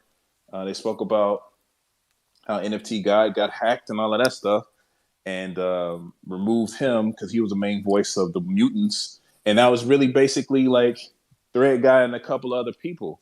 So they were talking about how mutant apes no longer hold that same relevancy that they once did. And I said it's because of the market. People got rid of it, right? So I say all that to say, yeah, we come into these situations initially with a different game plan, a different thought process. It was a lot of different individuals here at one point. It's no longer that. The people who are here now are here because they're passionate about it and want to be here, and they want to be a part of these communities, and they just genuinely enjoy what they're doing, and they're building as we speak. So there's nothing wrong with that. No ifs and buts about that. Anybody can be here and you can do your thing. I'm not shooting at you for doing that or nothing. I was just proving the point of when we speak about true utility within the space, like Cass said, there is no one else doing anything on that level when it comes to true utility. Now, yeah, they go to the hands. I know Anya jumped up here. I know Felon jumped up here. I don't know if Felon wanted to say something because he came up here early. Anya comes up. She never puts her hands up. So let's go to them, and I just then we want to say, can do Joey, it. real quick, I would never take it that way. So don't worry about it. I definitely don't take it that way as well. Cool. I appreciate that. Yo. What's good, Felon? What's up, man? Talk about the Okay, FUD so fighter's a FUD fighter, bro. This is the I literally came up here for one reason, and it was like 20 minutes ago. It doesn't even matter anymore. But Subscribe said that that Pokemon that he posted, he said it looked weak. I want him to apologize for that right now. Yo, Yo, kick from straight up, right? Discord. That Kick him shit from is so Discord. cute. This guy has no idea. Bro, do you know how many... Yo, I got a closet with a Bro, bunch of if stuffed animals. Yo, listen. If I really offend a woman on a date, bro, I bring her back to my house, I cook for her, and then I give her a stuffed animal, and then we're good after. Kiro got the wrist. man, if the apes hate me for that, bro, I'm literally nobody, bro. And if they hate me for that, I'm No, doing you're something somebody right. to me. Stop that. I subscribe to you. We subscribe to you. Subscribe. Throw that beer back on, man. Let them know who they messing with. I just want to say I really love All C's point to the fact that he was there for the community. Like it's the community that kept him, and now like look at you guys have all gone through this massive FUD storm, and a lot of you minted clones. You've literally gone up, and you've been through the darkest times too. Like you understand how hard it would be to like fully leave with your last clone, sell your last clone. Like in the very basic levels, fuck all the utility, fuck everything else of every project offering. It's the people left and right of you, like the community, that is what will keep people there. And I think that you guys all here are like proven point of that. Like you guys, you can just think like, man, it'd be fucking hard to sell my last clone after all the shit I went through with you guys. Are you kidding me? So I think community, it's such a shitty, like, no, it's such a crazy thing to think of. But I'm telling you guys, you don't need any a lot of these projects, they don't care if they have utility or not, bro. Like there's projects their founders have rugged. They're gone, bro. They are rocking those PFPs because their homies are still rocking it, and they're just out here having a good time, bro. And I don't know, I can't hate on that. You know what I'm saying? Like, let's go to Ilan, dude. Speaking of Ilan and Kuro, I have never once wanted a Azuki or a bean, but they got something special going on in the garden. Clearly, there's some vibe over there that they fuck with, and they're like our resident Azuki beans. I don't understand it. I may never understand what's going on there or what kind of vibe they got, but it's different strokes for different folks. Like they got some dope shit and they're happy with it. So there's like a prime example of Bro, people it's much every night. you have no idea how similar the garden is to Bad Take, bro. That's what I'm saying. Bro, a couple bad apples cannot ruin an orchard, just so you know. No, I know. And that's what I'm saying is we have all these different PFPs in here in Bad Take, and I may never understand the community that you guys came up with in those projects or the vibe that you guys have within those projects, but clearly something special to have us all in here doing this while also rocking the communities you rock with, you know. And I think that's kind of cool that we have that. What's up, Dylan? Oh man, that was a perfect sort of dovetail. I'm yelling at my dogs right now, because my brother just showed up earlier today, and he was like, "Man, I'm going out of town this weekend. Here's Ruthie," and I was like, "Dude, you gotta like give me a fucking heads up on this shit because she's like a fucking handful." But in context of different folks for different strokes for different folks, I think that it was definitely on display in Thread Guys spaces today. That was actually my first Thread Guys space. And it was, it was interesting. I appreciated Dre up there representing clones and whatnot. And I mean, whenever I say that, Dre's out there on the front lines, it's true because he started to shield clones a little bit, and everybody was like, "Oh, here we go." But it was like Dre was like, "Come on, I mean, like, let's look at the facts of the situation." But I just thought that was kind of funny. But it's sort of beside the point I was trying to get to with the mutants and whatnot, because it was sort of this thing where definitely early on in the space, you needed to have a particular PFP to have the clout to be able to get out there on the timeline and say shit that people would hear, like to get the engagement and whatnot. And that was obviously like Bored Ape, and then people got priced out, and it was Mutant Ape, and obviously those sort of shot up in value. But I think that as the space sort of developed and these communities sort of found their lane, and it speaks really loudly to the importance of diversity and different strokes for different folks, and having people be able to find find their communities and be able to find the shit they need to facilitate what they're trying to do in the space, is that people sort of migrated away from mutants because they no longer needed the mutant to be able to get out on the timeline and say the shit that they were trying to say. It's like the seals kind of came out and they kind of found their lane, and the memes and all that. And then you had the beans are doing the same thing whenever they were sort of carving out this sort of space for an identity. And I think that it goes to the sort of the maturation process of the space as a whole, because you no longer need a Yuga asset to get out, on the timeline and be heard. And it's cool. It's cool to see these different communities kind of consolidate around an idea, and that idea be prominent enough for the identity for you to rock at that PFP, and that identity immediately shows everyone like kind of where you're at or what you're thinking, and you can kind of get that gravitas out there on the timeline just through that mechanism. So I love the maturation of the space in that respect, and I think that a lot of OG holders they can't really wrap their head around that. I mean, a lot of what Third Guy Space was about like wasn't it great when Yuga was on top? And is NFT Twitter sort of dead now that Yuga's not on top? And it's like, well, not really. It's just it's much more diverse. There are a lot more voices. There's a lot more people out there on the timeline doing their thing and getting a little traction for it. So I think it's super cool. And yeah, shout to Thread Guy Space. I always kind of shied away from all the yelling and the shenanigans, but that one seemed to be pretty decent. I only went in there because I saw Dre on stage and I wanted to hear what he had to say, and he had his hand up for like an hour before they let him talk. I got to give Thread Guy some flowers. He is one of the best hosts.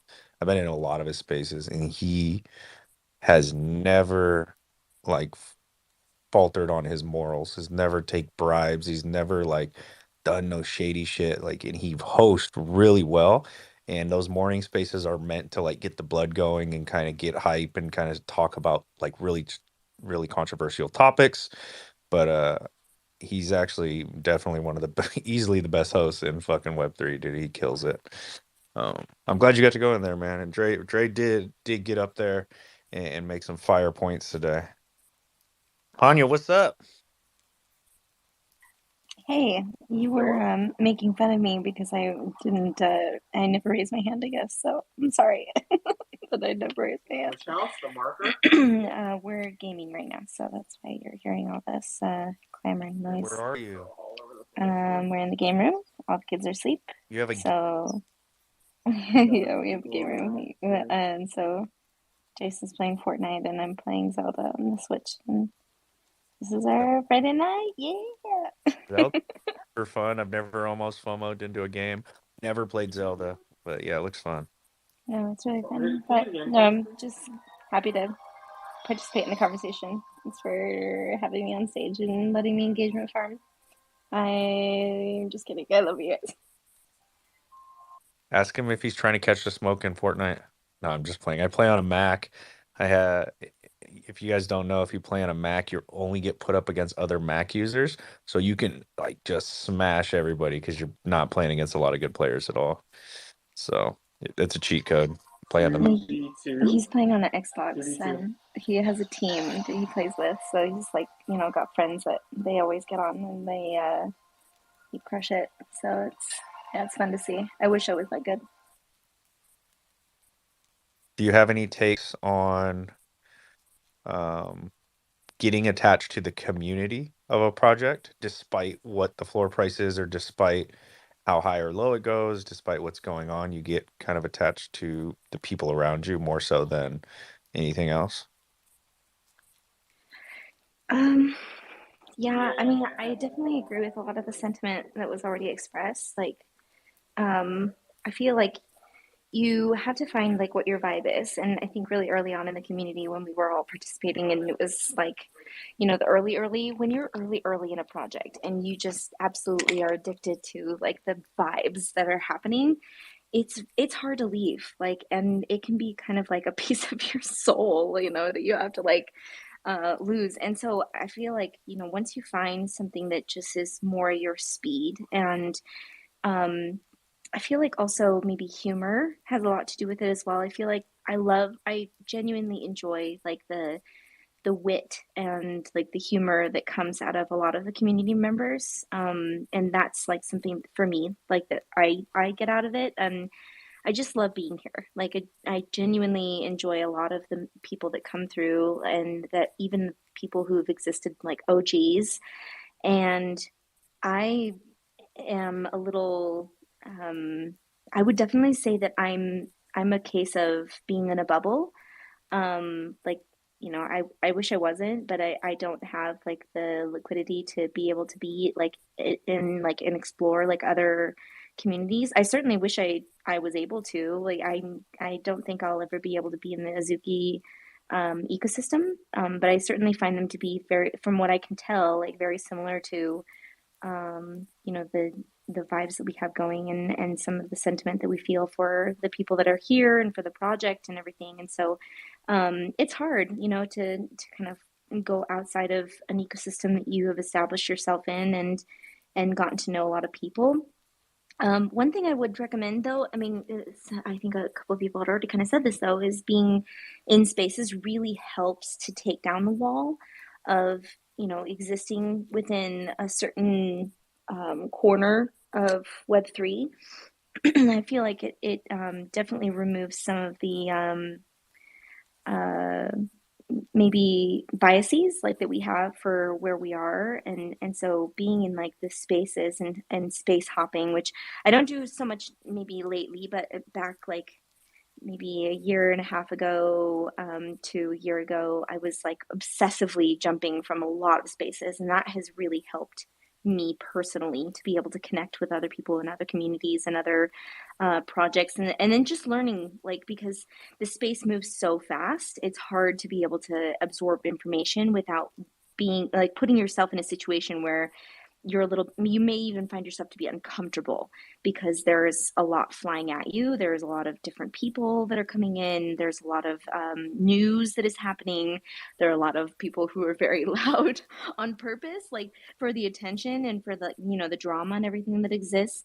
However, I think that it's part of the culture that happens, and so I think you have to take the good with the bad of the space, and sometimes we do get kind of caught up in that drama, but the space, I think, is a very good example of this. Is when you're grateful for your place in life, like truly, truly grateful, you're grateful for the good and the bad. And when you can look back on your life and say, like, I'm thankful for all of it, like you're coexisting within yourself and within your space, purely because like there are a lot of shitty things that happen to us, like, over the course of our whole lives.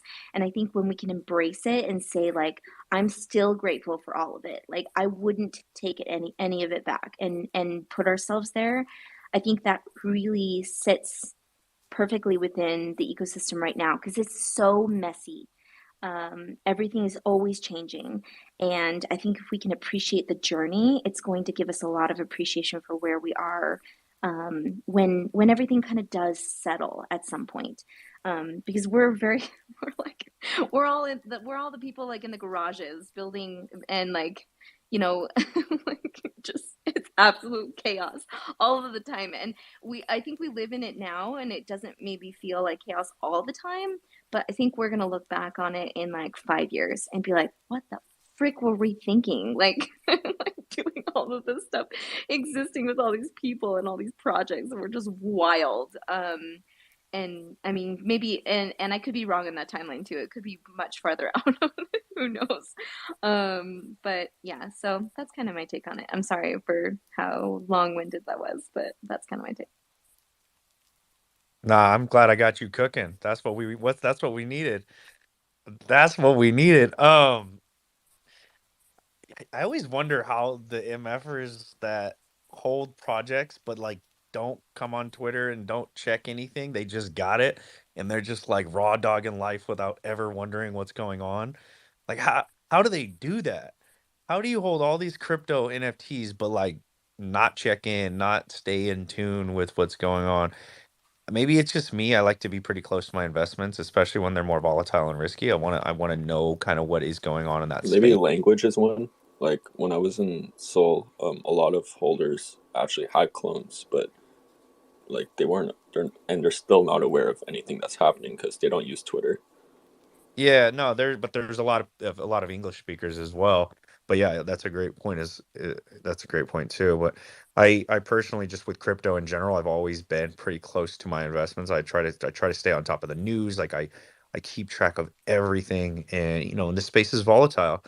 I just think it's amazing that there's people who aren't like keeping up like we keep up. Like everybody in this space, bro, you guys are out here every single day on Twitter making sure you're informed on what's going on in this space. And it's a bit out of passion, but it's also a bit out of It's a bit of just being smart and being close to your investments and being knowledgeable on what's going on. Like that's just a smart thing to do. But there are people out here just raw dogging crypto and NFTs. They do not care. They've got it in their wallets and they see you in 5 years. Like I'll check in 5 years. Let me know. Let me know how it goes. Like I kind of envy that sometimes. Like I envy the ability to do that, but I enjoy being in Web3 deep on the timeline, like involved in this, so And that's how I feel. Like I think that's the perspective here for me is um I don't look at it like that, right? Like I'll in quote unquote invest in something and ride that bitch till it's dirt. Like we all know that the age old story about Cram telling me to sell the Storybrooke thing. I didn't sell it. Now it was worth like $1,600 when I got it. Now it's worth like $75, right? It's some shit coins I got into that I put like $200 in, and now they worth like $50. So a lot of those things to me are just like, okay, that's a play. But this to me, it doesn't matter what it goes to because I see and view it as something much more than like a crypto investment. Like this is a community building, cultural engineering situation for me. So it's much more than oh man, I gotta check my bags. That's why I'm out here talking on these spaces or speaking to people in real life and having educational conversations about the ecosystem. And this is why I'm getting ready to go to this ambush situation because I know it's potentially an opportunity for me to run into more people in real life that I haven't met before. And I have to intentionally place myself in those situations in order to execute what I believe I'm supposed to be executing. So, and that's what I do. So that's even what Anya said about jumping across different spaces. Now, I do that as well. Like, in some of those spaces to me are so cringe, right? I really fuck with TG. I think I agree with you what you said, Compound. I think he's one of the best spaces host in this thing. Like he really holds it down, and the energy he carries, I know it can be a lot, but it's infectious for sure, and I can appreciate it. So I fuck with him. But there's some other spaces I get to, and I'm like, man, I do not fuck with this.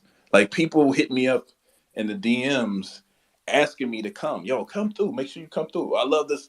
I love the take that you had on such and such space, and I saw your content and XYZ. Make sure you come through here in an hour. And I'm like, yeah, I come through, and I come through, and I'm like, man, this is trash. I don't want to You be go here. on your laptop first so they don't see you in the space. You listen, and if it's good, then you'll hop on your phone. But if it's not good, you just don't. My man got all the stealth tactics. Yo, is that the alpha, bro? I appreciate that one right there. No, I have two phones. So if I get into a space, I go in my other phone, and then I'm in there on that one, and I have the freedom to maneuver on my other phone. Navigate. See, I'm like, all right, yeah, I But told I you. have it playing in the Come. background.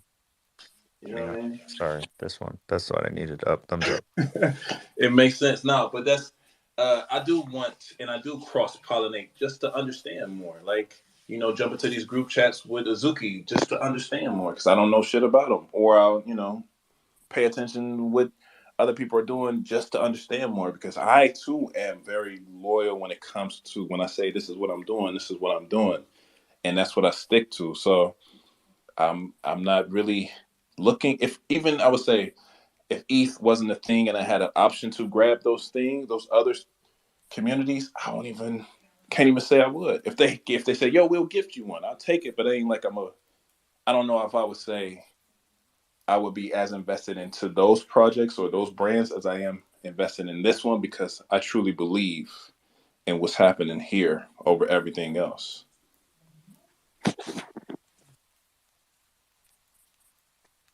Ilian, what's good, bro? I just wanted to say, Anya, check your wallet. What? What now? What if this is an Azuki drop? Check your wallets. That's the famous line, babies. You got them dinos. Bro, he's a legend. He sent a bean. That's the famous line. I better not see a dino in my wallet. I would be so mad. You But gotta go to no, Vegas now, hold bro. on, hold on, hold on. Yeah, no, You hold on. gotta go to Vegas Bro, now. he said check your wallets and it's an Azuki bean for sure. Yo, this is what I'm talking about, the garden stuff. Because I remember there was this incident where somebody lost their bean and they just sent him one. Like somebody, random community member. You wouldn't even expect the person to be a whale. They're not they don't boast about like what they have and stuff. They're just like, yo, what we've seen on the timeline is not like a real reflection of what's going on in Azuki. It's just like, you guys remember like after Mint there was all these like quote unquote toxic clones. Those people are no longer here with us, guys. When we like topped, they dropped. They just like they dipped, and now it's just the real ones left. And I feel like this is gonna be like that over the next like year and a half or whatever, while we wait for another happening or whatever. It's just gonna end up being that more and more. There's a lot of people, they're not gonna make the effort to like go and see people. Like I'm just randomly going to Japan to see one guy, even though there is a conference going on. I'll post it inside of the um thing here, and I'll pin it up to the top.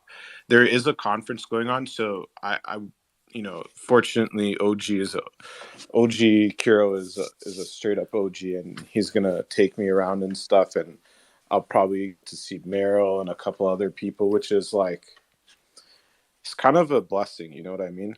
Because on the way back, whether Boo is mad at me or not, he's still gonna have to see me when I go back to Toronto, because I'm gonna go for a weekend to go see him in New York. I'm gonna be harassing him. Yo, tell me why L just called me out in the comments about how much I react or when I'm sending reactions. What do you mean? I got 2 thumbs, 10 fingers. I can react. You know what I'm saying?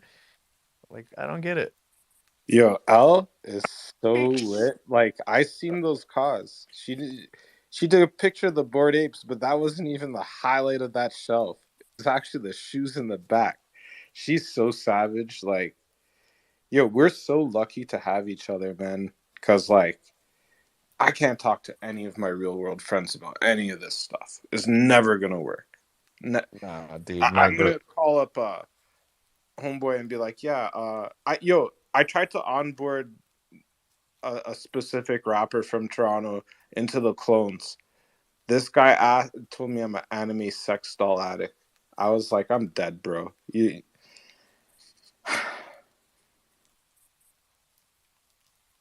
was a rapper? What was his name?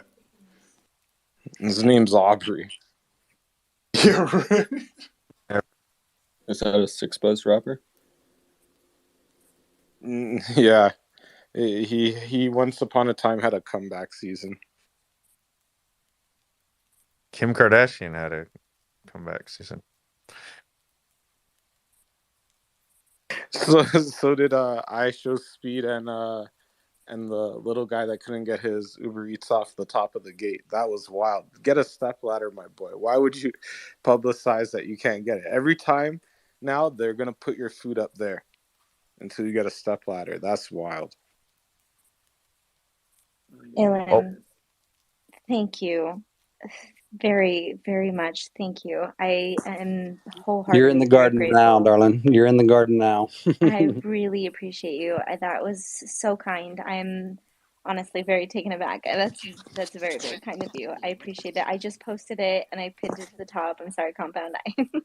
But no, I'm absolutely love being able to have an opportunity to be a part of another ecosystem. And it is like I very much admire those who are building around us. Like when all boats rise, like it's genuinely something that I believe in, and I'm very grateful. Thank you. The garden's an actual place? I thought it was just like Azuki puts it as a location. It's a piece of mind. It's a mindset. You know what I'm saying? But it's like a group chat? No, it's a mindset. It's a peace of mind. It's a mental state. You have to be in the garden mentally. Yo, Uh, I thought about it. The synergies between like the artifact collection and the Azuki collection are so numerous because it's like we all like the same things. That is the craziest part about it. It's like we all like animation, we all like clothing, and not cheap clothing. Otherwise, I would be working at Walmart for free clothes. And we all like vibes. Yo, does Walmart give free clothes though? No, bro, that was a joke about stealing clothes from work, bro. Chill. I was saying, if you steal them, it's all free. Yo, shout out to Ellen, man. You're one of the realest, man. Like, this is honestly one of the things I'm looking forward to actually meeting the Zukis in Vegas. Because what Kiro just said is absolutely on point. Like, we do have a lot of similarities and very in sync on a lot of different topics. So, and I've never done in Azuki any damn thing like IRL. I know the homie Kenny put some of their events together, and we had discussions about it back in the day. But I think it's gonna be interesting to see how it works when people are face to face and sharing energy for real. Bro, I faded the alley. That was one of my biggest Web3 mistakes. Is like I did get Same, to bro. see it Same. on video. You know what I mean, Dylan? Because like the way that they decked out that entire experience was like beyond belief, man. Like, everyone's like, "Oh, the Doodles thing."